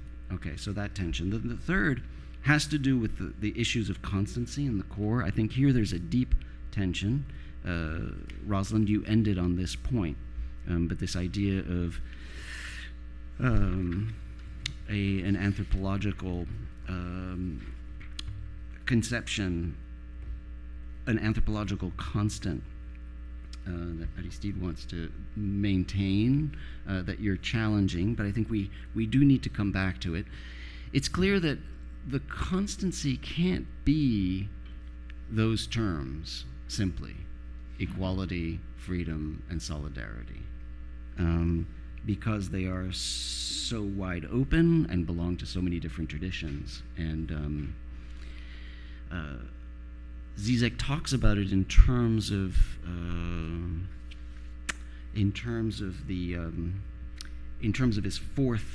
his fourth element, which is the oppression of the opposition between inclusion and exclusion. Right, the opposition between inclusion and exclusion, which I think is a different way of trying to get to this idea. Balibar talks about it in different ways. I mean, more general. It's on page 14 of his essay in the second volume, which is much more general. We communists desire to change the world in order to become transformed ourselves, which is almost a definition of critical theory, I would say, perhaps even more so than communism, but certainly it's a formulation of critical theory. Or he says later on, what are they/we doing? He says, we are participating in various struggles of emancipation, transformation, reform, revolution, civilization. Now, those are tricky terms. But in doing that, we're not so much organizing as de-organizing these struggles. And of course, that's how he ends his essay on this notion of de-organizing. That's what is particularly communist, which again raises deep questions about the planning and the organization and all of the work that you had to do. So the third issue on the table, I think, really is the question of how we go about even defining this thing once we get to its core, or once we start again. And then the fourth point, again, central to this whole conversation, what's animating it in part, are these different conceptions of the relation between theory and praxis that came out during the talks. I did have a sense that in your talk, the notion of governing, Aristide, the need to govern, forced the relationship on the side of praxis. In other words, you can't work everything out. You have to experiment in a way. And it's through those forms of experimentation that we then learn, perhaps. But that there's no alternative. The time, there's an urgent moment. A decision needs to be made. A policy needs to be made. And so it's almost as if in that relationship, we're starting from the side of praxis and then coming into the relationship. With Eduardo, with your reflections on Althusser and this idea of a new practice of philosophy and not a new philosophy of praxis, I think that might be a different conception there that we could talk about, and Rosalind, I did feel at some point that the opposition, it was in some sense what's motivating a lot of your thinking, I think, is an opposition to something that seems more core-like. The core-like being this notion of equality as being equal access to inequality. To work against, right. I mean, but in other words, notice that there is a generalization and a uniformity and a core there that we then work against. The working against, I take it, is not going to be core and is not going to be generalizable and is going to be multivalent and coming in different forms and shapes, which makes it difficult to then define what it is. But the object is almost uniform in a way that that is being opposed. Okay, so those are four issues that are on the table, I think, from these presentations. And what we're going to do now is open it for a round of comments and questions, and before returning back to our panelists. Okay? And so as we kind of put more and more issues on the table, you'll have an opportunity. We'll start with you, Rosalind, on the first return to address these questions and come back to Aristide. Okay, so, yeah, did you want to start? Yeah. Thank you. Yeah.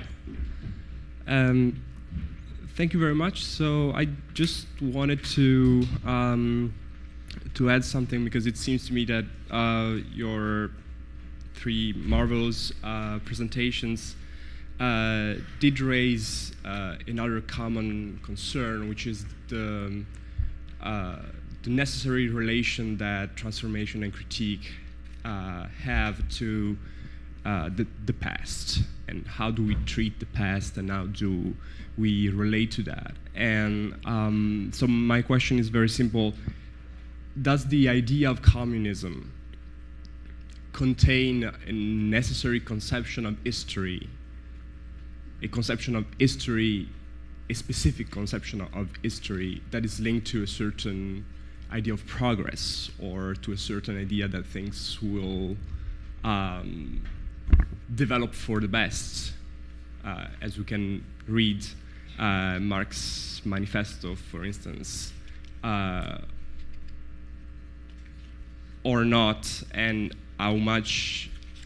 how this idea that things can develop for the best is actually important for our praxis. I mean, I was thinking about your example of Chomsky and the idea that there can be a paralysis in action if we don't think that things can actually change and go better. But I was also thinking, of course, of Benjamin's critique of a certain conception of time and of history. And so I just wanted to hear from you some thoughts about the idea of history that is linked to communism, transformation, and critique. Thank you, Daniele.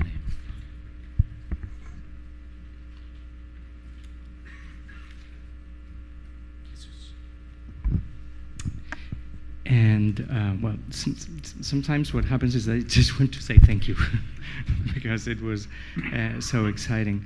But I also want to follow up on Daniele's question and on the other, on something that was raised in Rosalind's intervention about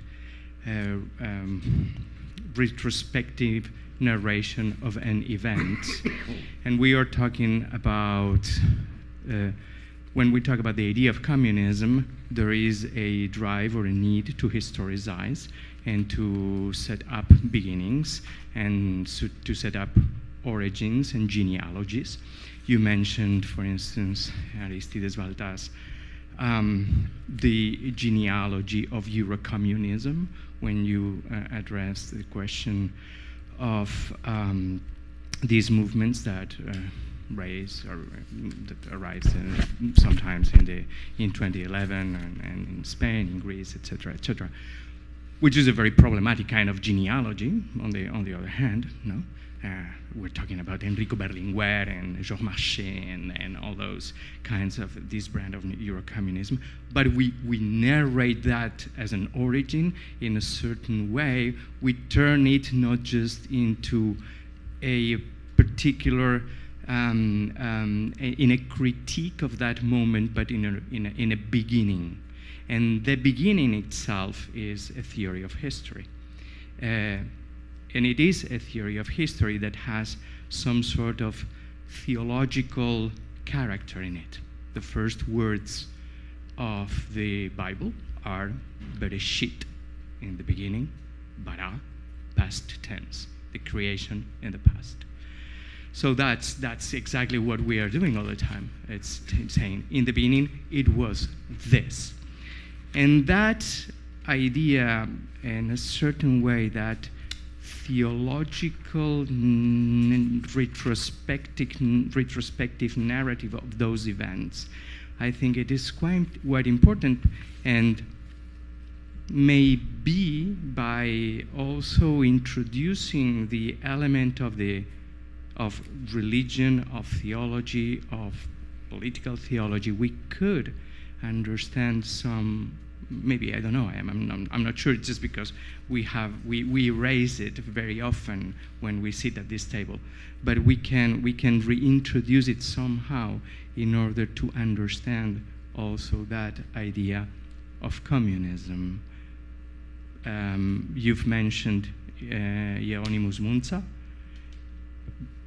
Now, nobody has, for instance, mentioned the Franciscans or other communist experiences, etc., etc. So this process of de-theologization also, I think it is important. I would like to know a little bit more about that. So, good. Emily? Thank you. I just wanted to ask a question about property and property relations, because the list of terms that Professor Morris brought up as coming up in these texts as sort of the core values of communism, freedom, equality, justice, liberation from the violence of property, as terms that could be avowed by people of really any political persuasion, it struck me that one of those things was not like the other, that the desire to be liberated from property seems to me to be not a value that everybody would sign on to. And it's curious to me that the discussion of property or property relations has sort of fallen out of view in this more idealized and less materialist conversation about communism.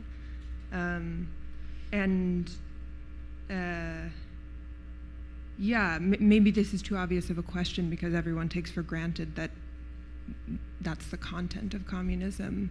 But in terms of what happens in a moment in which we're re-idealizing or thinking more idealistically rather than materially what happens to the actual difference that communism makes. Great, thank you so much, Emily.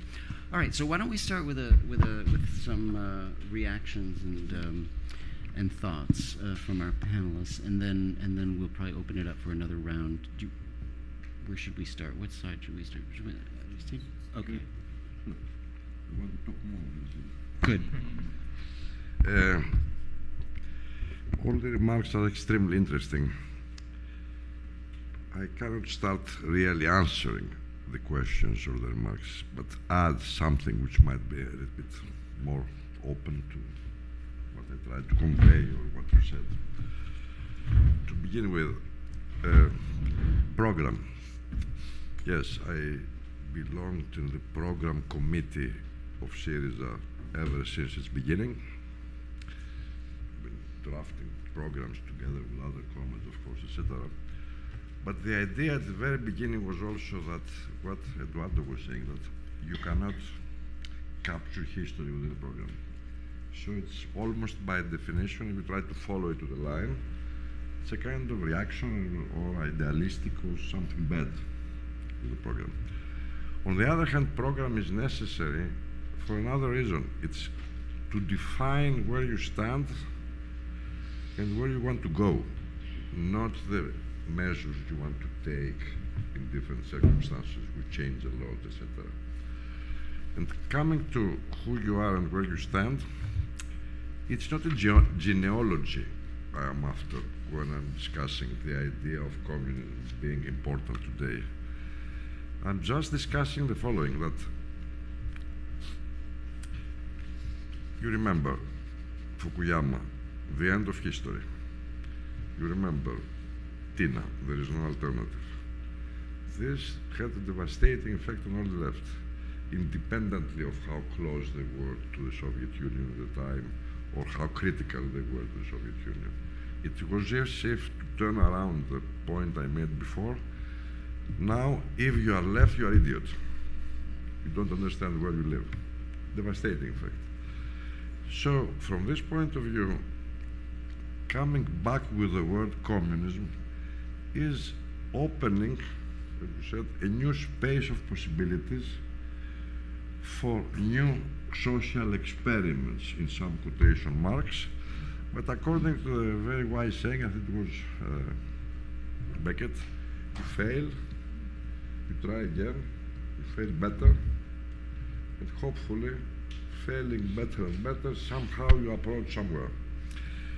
So from this point of view, a new possibility is important, to inscribe oneself to this kind of possibility and leave open the kind of questions Rosalind mentioned. It's not something that you can, reply at the moment. To give you a small example about that, the question was, what does left management amount to? Who knows? Although many thinkers have said that business schools and MBAs and things like that are where thought is really concentrated at this stage of the history of the world. But nevertheless, what left management can mean, nobody knows. And perhaps nobody knows because the practice of communism has not been up to now related to the positionality of those who say these words. What I mean is Badiou. I know Badiou many years ago. Not really personally, but I followed him a lot since the times of Paris. According to me, he never humbles himself to the point of saying, what would I be doing in difficult circumstances?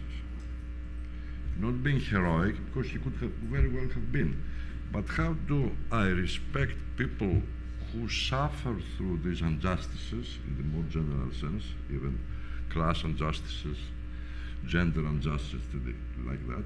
How do I communicate with those who suffer, humbling myself not to be the theorists of them, because to be the theorists of them you are already in a dominant position, and you reproduce the dominant position by not following what communist practice might amount to for you personally.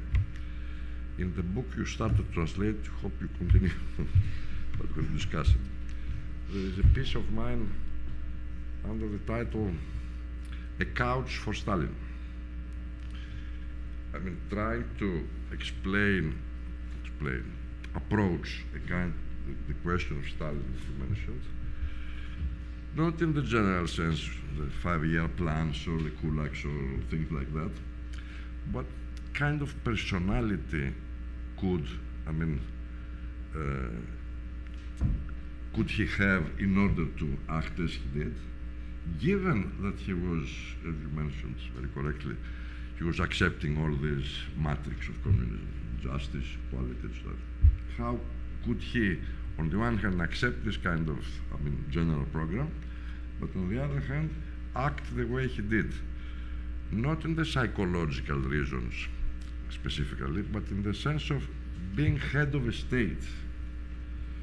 And this I tried somehow to approach before by saying that if you find yourself in a position of governance, you find yourself within a contradiction.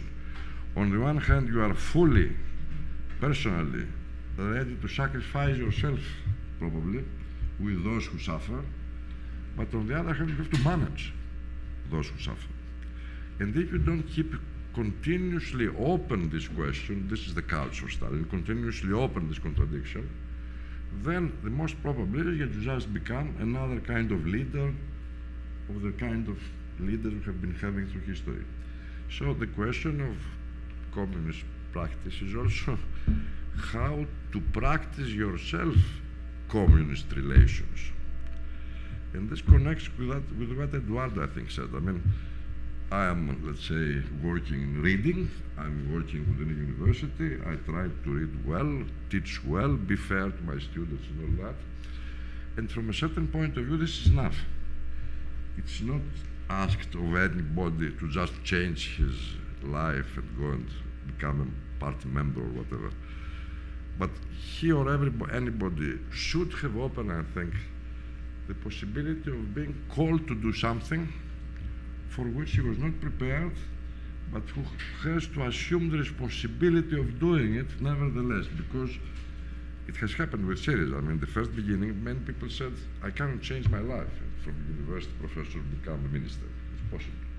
What will happen to my students? Things like that. But some said, okay, change of life. Because, not because we like the glamour of being ministers, but too might eventually play a role probably, but because we want to assume the responsibility of changing our lives because we believe in these kinds of things. These issues, which are more ethical, let's say, than theoretical, more related to morality in the general sense, and perhaps morality of responsibility, like Hans Jonas had a book about responsibility as a main ethical demand.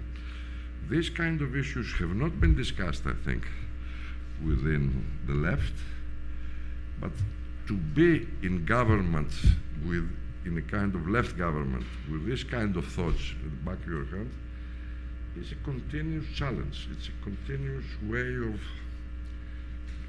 questioning yourself. Why am I doing this? If I did not laugh in the elevator, when I open the door of my elevator and see myself say, how can this guy become a minister? It's impossible. If I don't laugh with myself being minister and having bodyguards and things like that, I fail as a left.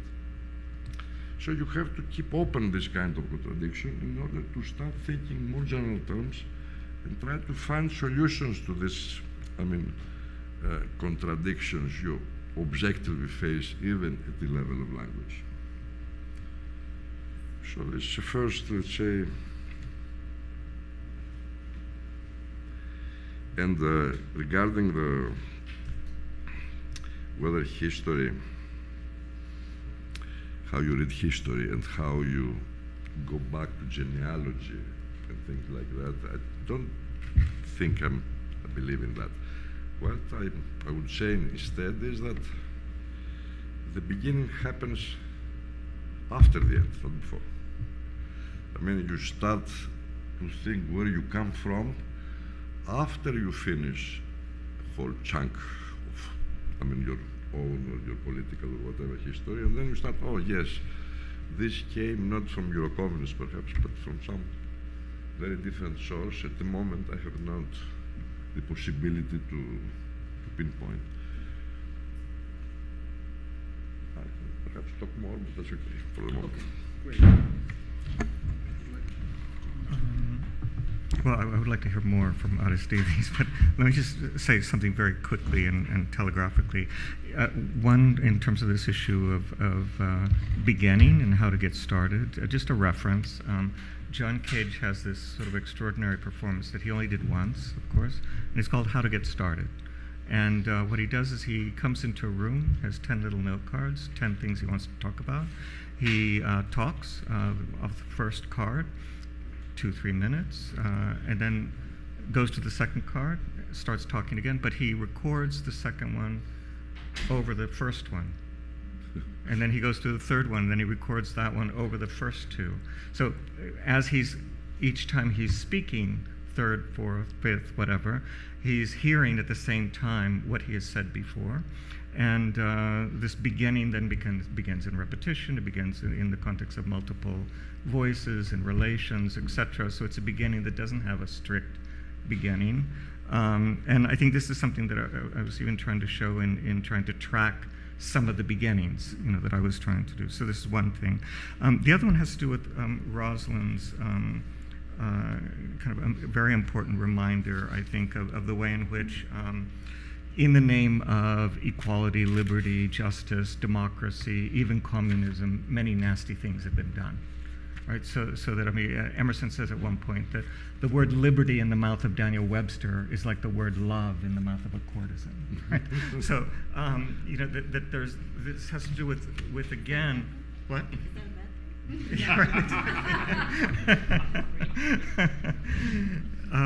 But this is one of the reasons why I was saying that if one wants to think about, let's say, a communist practice as Marx enacted it, and then going back to the earliest letter that we have from him, where he's trying to make a case for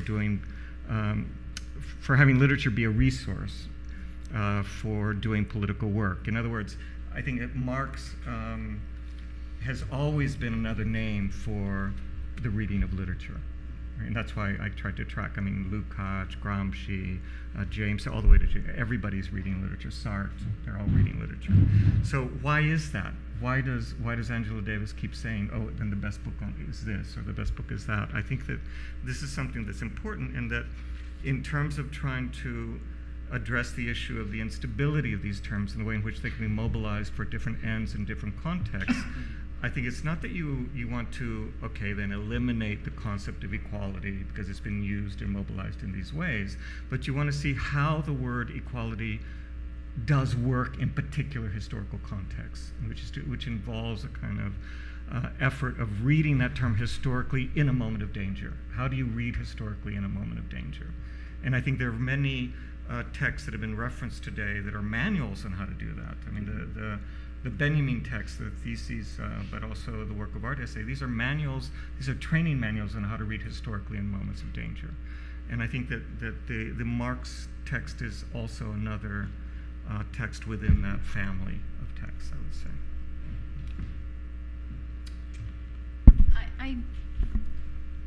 I don't have much to add to that, to the general discussion. I mean, you asked about progress, and it seems to me that it's a question of scale. I mean, there are small scales within which one experiences things as having progress.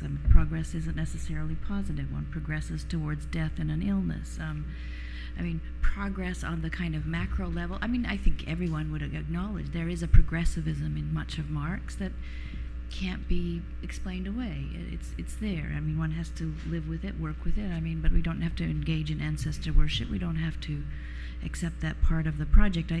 The part of Badiou that is useful to me is the formulation of the reading practice of positing the event retrospectively as the origin of an opportunity. This makes the past be that which comes from the future. I mean, it's a complicated thing. This is, I think, Benjamin's reading of clay is another way of excavating that kind of temporality. But at a practical level, I think this is also the case, that one is, your engagements are exemplary in this case. One is always caught in these contradictions, and they entail the working out and working through of the moment on a kind of multiplicity of temporalities. Yeah, the mitigation of inequalities can be pursued in relatively immediate ways. The elimination of property is not of the same temporality. But I think you're absolutely correct. One of those things is not like the other. And it's very interesting and worthy of some serious study as to which theorists in this, whatever it is, speak about communism in terms of the an ideal of owning property collectively, or the common ownership of property and being beyond property. And for myself, the former is of the kind of socialist, state socialist model. The collective brings with it collectivization and so forth, which may or may not be a good thing in different places. I think, one has to ask that empirically, historically, as opposed to the moving beyond property. And I think that question actually deserves to be asked in terms of Marx's rereading of Kant's notion of the common from the Metaphysics of Morals, where, the human is adduced as a regulative ideal, but as soon as that happens, it becomes a question of owning the planet in common, and then you end up with this aporia between the empirical and the transcendental, the regulative ideal of the human, and the fact that the human is created through the violent colonization of the world. And I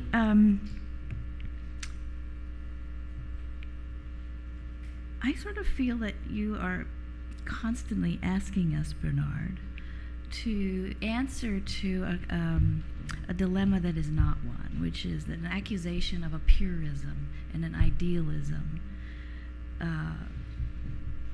for which communists can sometimes be held responsible, and then of a failure to live up to an idealism that may or may not have been avowed in the initial statement of one's commitment. So that the contradiction is what is given. It's not the problem, I think.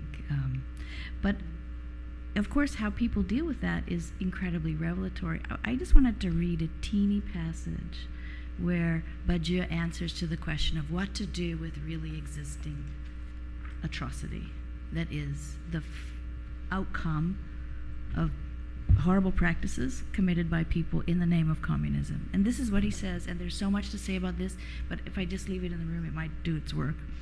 It has to be said that the final convulsions of state socialism and the armed struggles associated with it were unbearably violent.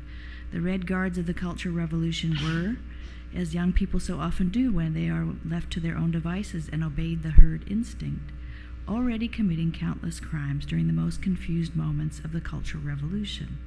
In Cambodia, the revolutionary Khmer Rouge thought they could use commandos of very young boys and girls drawn from the oppressed peasant masses who had always been invisible and who were suddenly given the power of life and death over anything that recalled old society. This is to your point, Aristides. Those young killers, whose descendants can still be seen today, especially in Africa, subjected the whole country to their reign of blind revenge and devastated it without pity. And one of the things to observe is the kind of totally improbable set of associations that takes us from Cambodia to Africa, and why this continent becomes that space.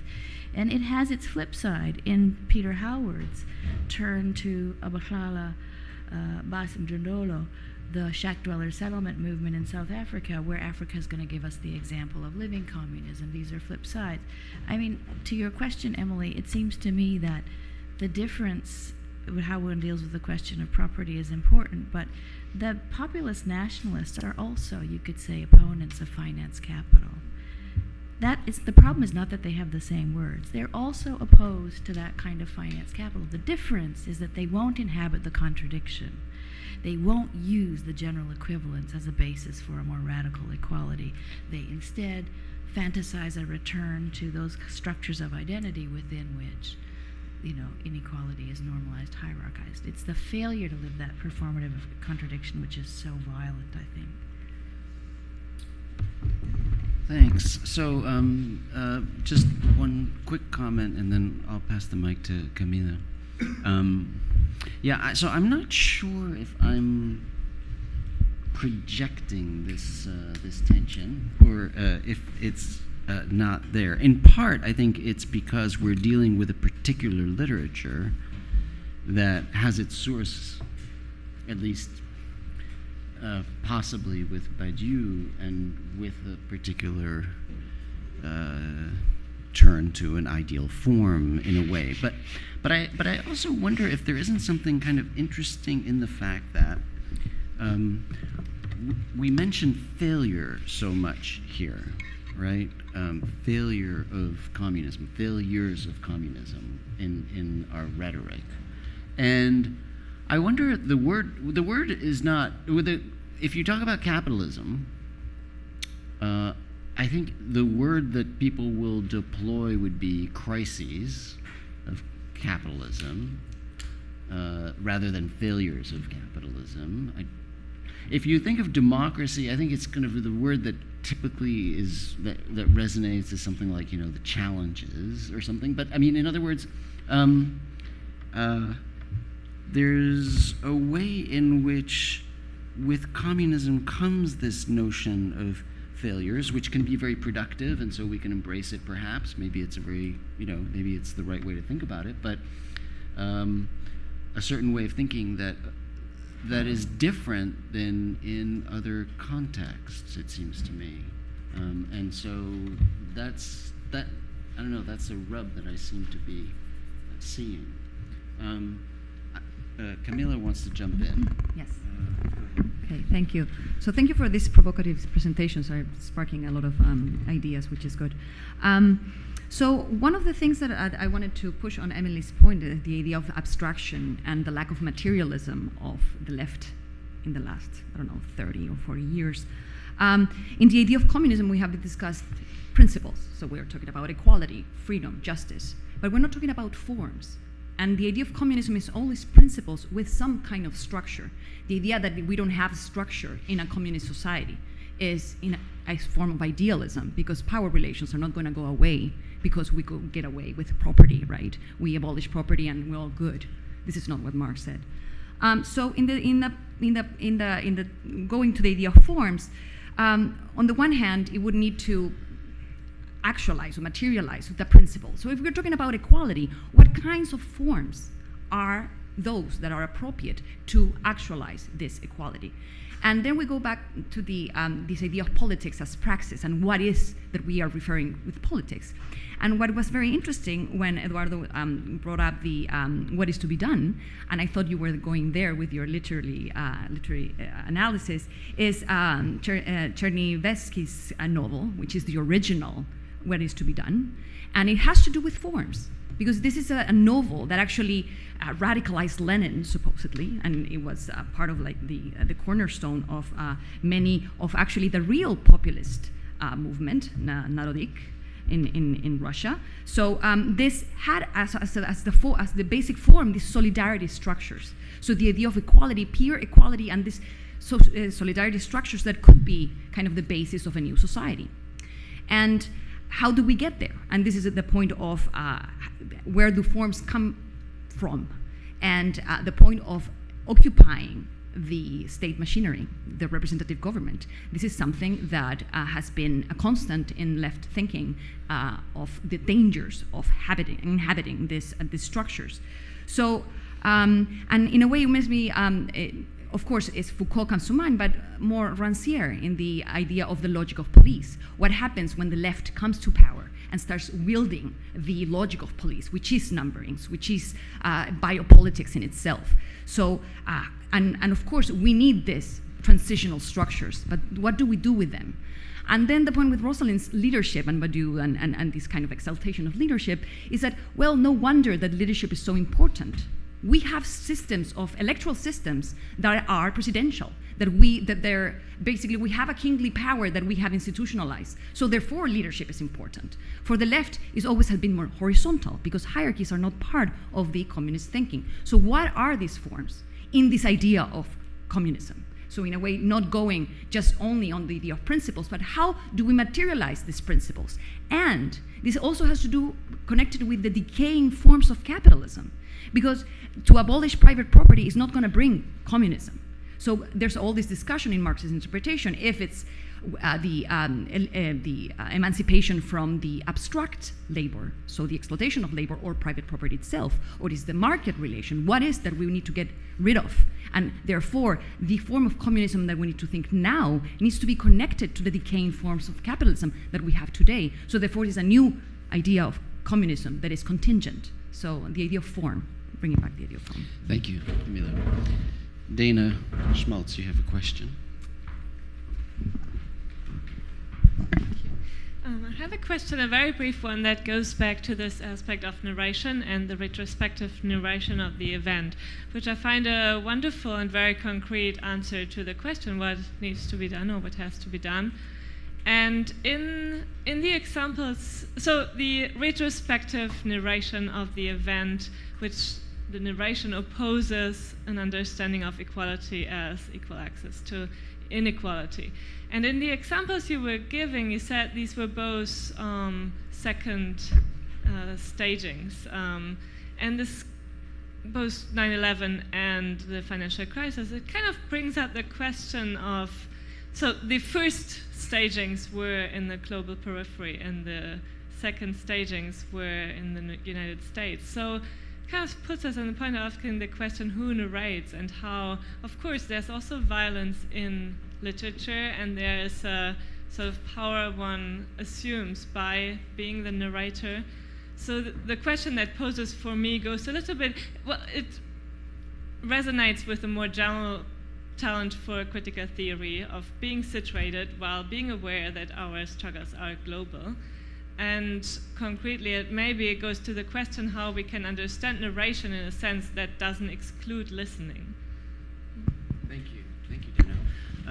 Jack Halberstam, maybe this will be the last question, so Yeah. you can I'll make conclude it for us. No, probably then we'll not. come But back to the I'll panelists. make it quick. No. But I mean, maybe as a concluding thought, I guess I want to ask Rosalind if you could help us think about the communism of the not man, because I mean, this is just so right that all of these different formulations of both communism and populism absolutely depend upon not just the exclusion of queers, but their demonization in order to produce the common that will be the subject of communism.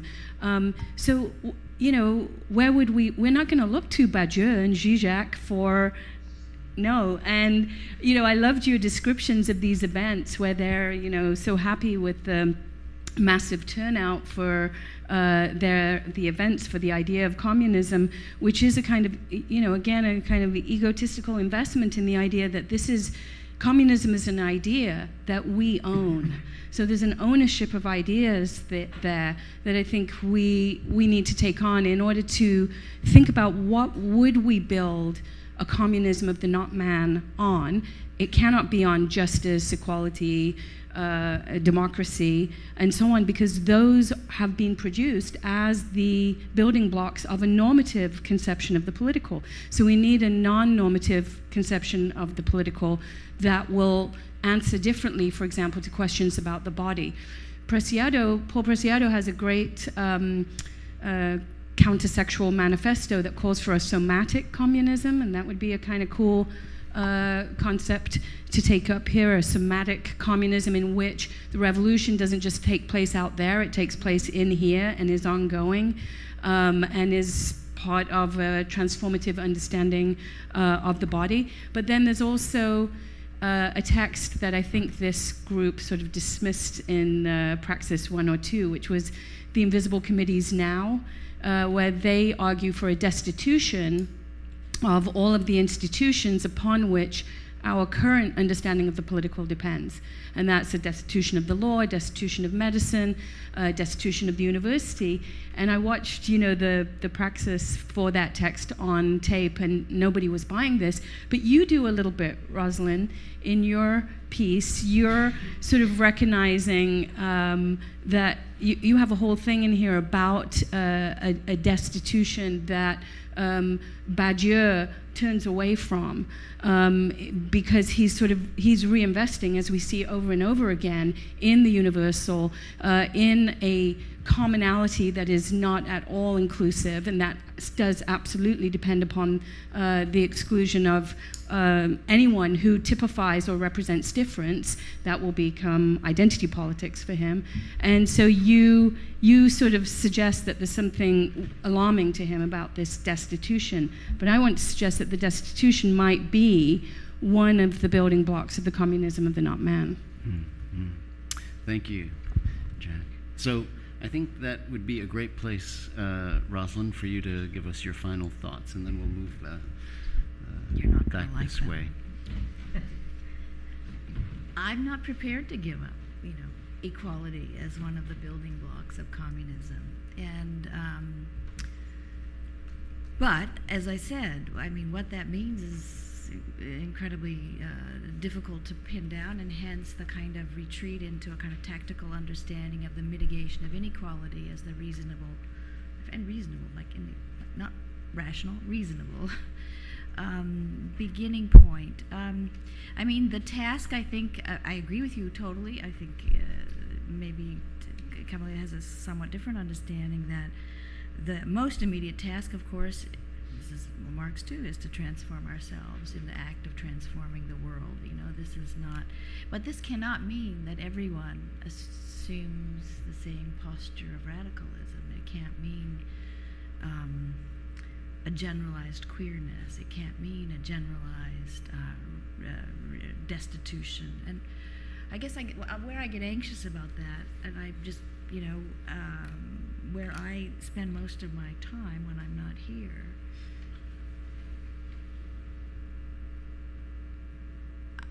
I could not even say that. I could not even say to people who have nothing, often no food, who desperately want recognition by the state, who need access to all of the infrastructural instruments that distribute the dividend that is the function of capitalist relations. If I was to propose the destitution of those institutions prior to their having had equal access to them, I would seem to be short-circuiting their emancipatory possibilities, which ironically also have to take place in this, contradictory set of relations. So I would be myself afraid of proposing such a thing. And I'm flattered that you think there's something in those closing lines, but I think I would not propose programmatic forms because the world is so complicated and people's understandings of what the proper relationship to statism as opposed to the state is so vastly different in so many places. But I would want to, yes, I would hold on to some of those shamelessly universal categories like equality, not as precisely as something that can't have a content, but that animates the gesture to mitigate inequality. That's, as I said, you're not going to like that answer, but that's where I am right now. Okay. Eduardo, some final thoughts? Just perhaps? quickly, I suppose that one of the, I can't remember which text it was, it might have been Zizek's text, talked about the task being the acceptance of a state, but the state that would work in a non-statal way. And we discussed this yesterday with Aristides. When the Syriza government said yes to the memorandum, one of the things that Aristides explained to me was, he says, well, it was a yes, but it was a yes that was not in strict opposition to a no, which is to say you accept the condition, you accept the form, but you try and do something within the form to unsettle it. And this is an old, as an old deconstructionist, this is what one does. One doesn't assume that one can be outside of the form. And I think that when I was saying earlier that one way in which you address this issue is by actually learning how to read historically in moments of danger, It's danger in a very specifically Benjaminian sense, which in the theses he talks about. Danger is the always present possibility that without your knowing it, you can become a tool of the oppressors. And this is a condition. There's no safety zone. This is why you exist in relation to that danger at all times. And that's why I think the work of art essay is one of the most fabulous training manuals on how to read historically in a moment of danger. But this is another seminar. Thank you. Yes, thank you. A few words more. One, about the name of the book is Names of Communism, but it doesn't choose a name from all this. And it leaves, as a matter of fact, open the question of the name of the movement to come, which will be more just and everything. Because if you look at the introduction, the new period for this opening of the idea of communism, I pinpointed the anti-globalization movement with two slogans. Another world is possible, and man should always be above profit.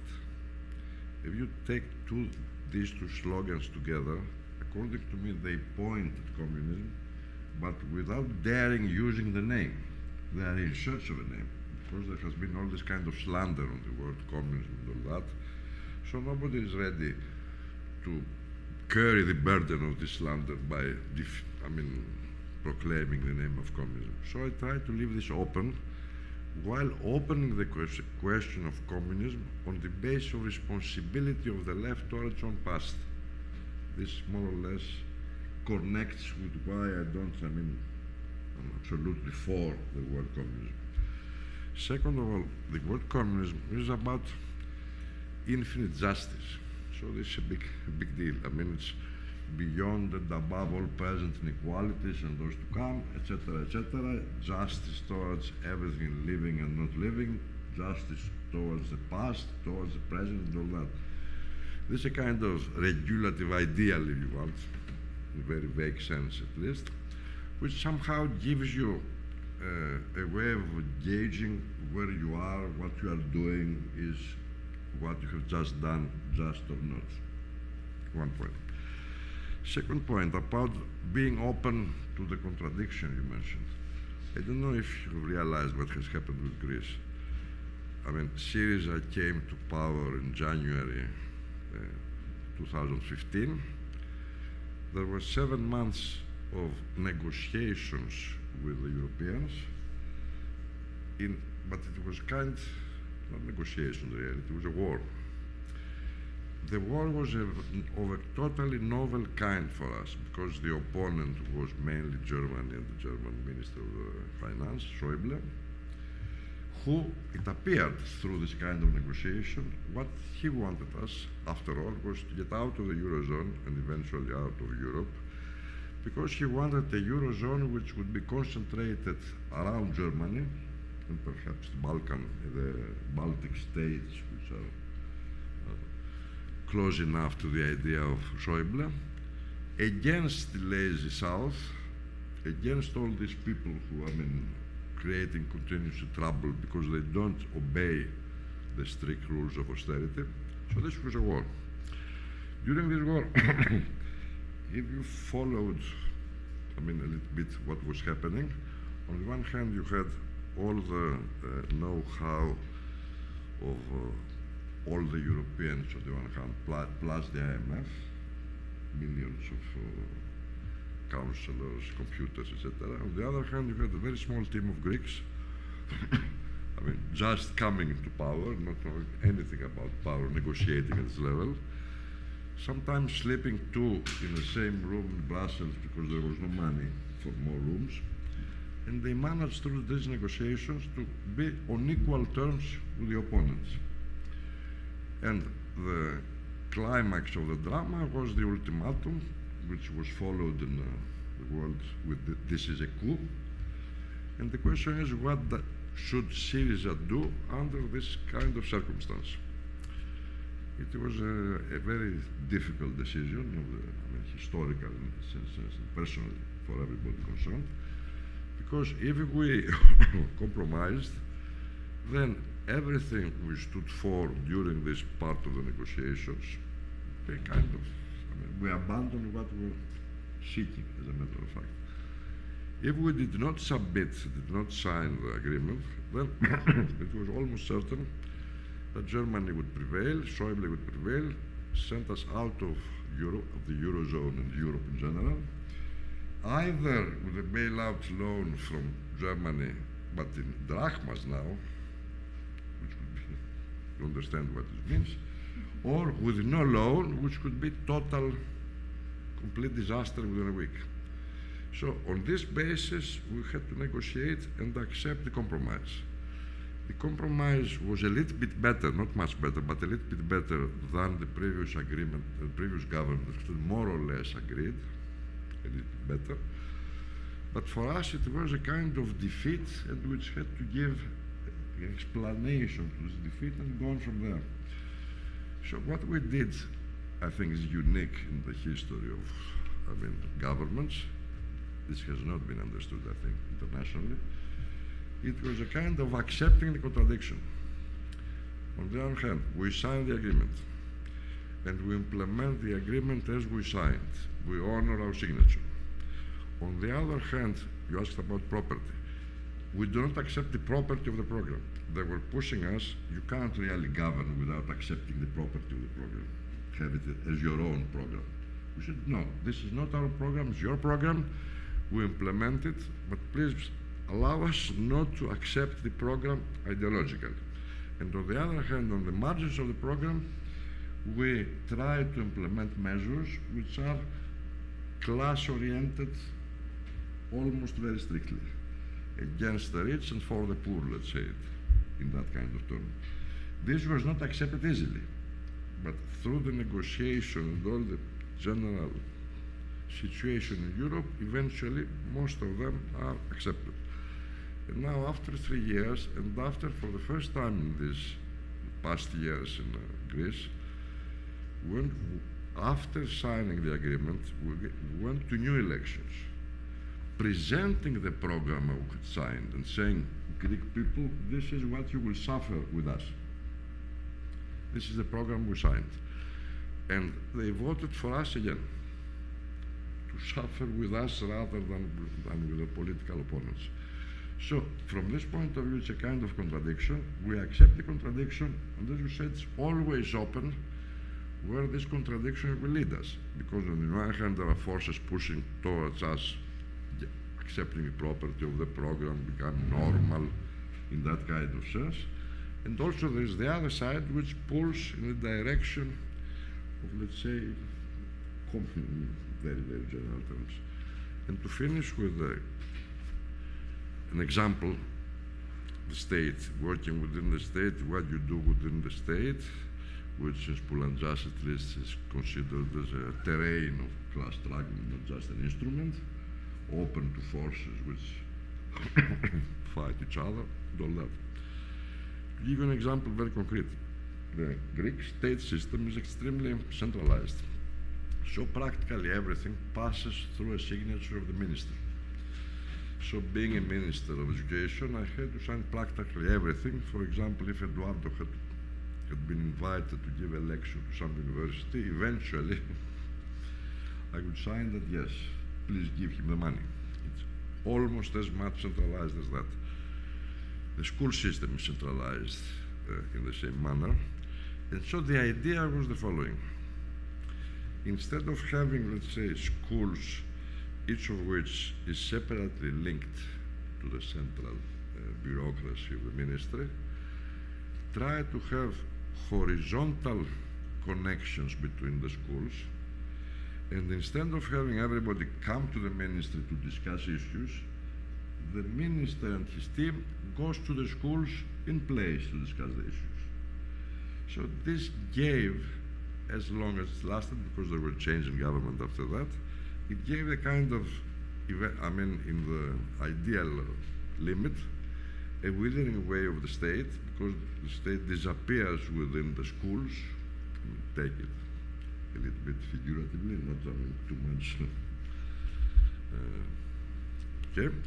And on the other hand, you you create conditions for movements, social movements of schools altogether, not just schools of this region or of this particular branch, let's say.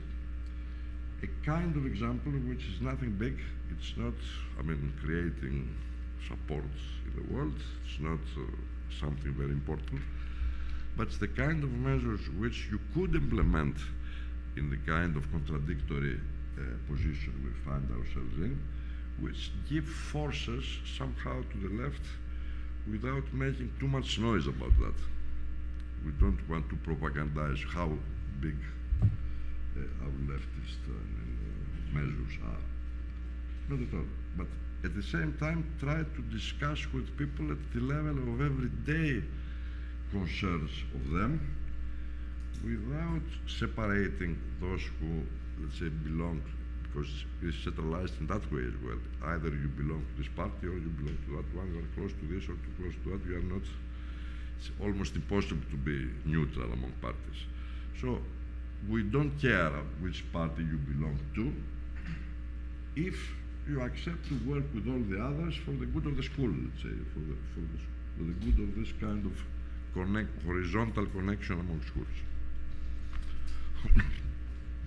And that actually might bring us back to Jack's intervention, because the way in which the strategy that you had there of assuming the conflict might be trying a form of destitution of institutions, of the European institutions, and perhaps it might be rendering ourselves ungovernable in a certain way, right? Which were key pieces of the Invisible Committee's manifesto now, which, just to correct the record, I desperately tried to defend that, Okay, all right. So good. So that kind of sews everything together in all of our Praxis seminars into one. And so I wanted to thank a special thanks to all three of our guests. A special thanks to Eduardo for really curating this remarkable conversation and bringing it together. A special thanks to Aristide for being here and coming to Colombia and sharing your experiences with us. Special thanks to Rosalind for an extraordinary post and incredible interventions. Thank you all three. Thank you for being here, and thank you, Guylaine Pages, for organizing everything. Thank you. Thank you.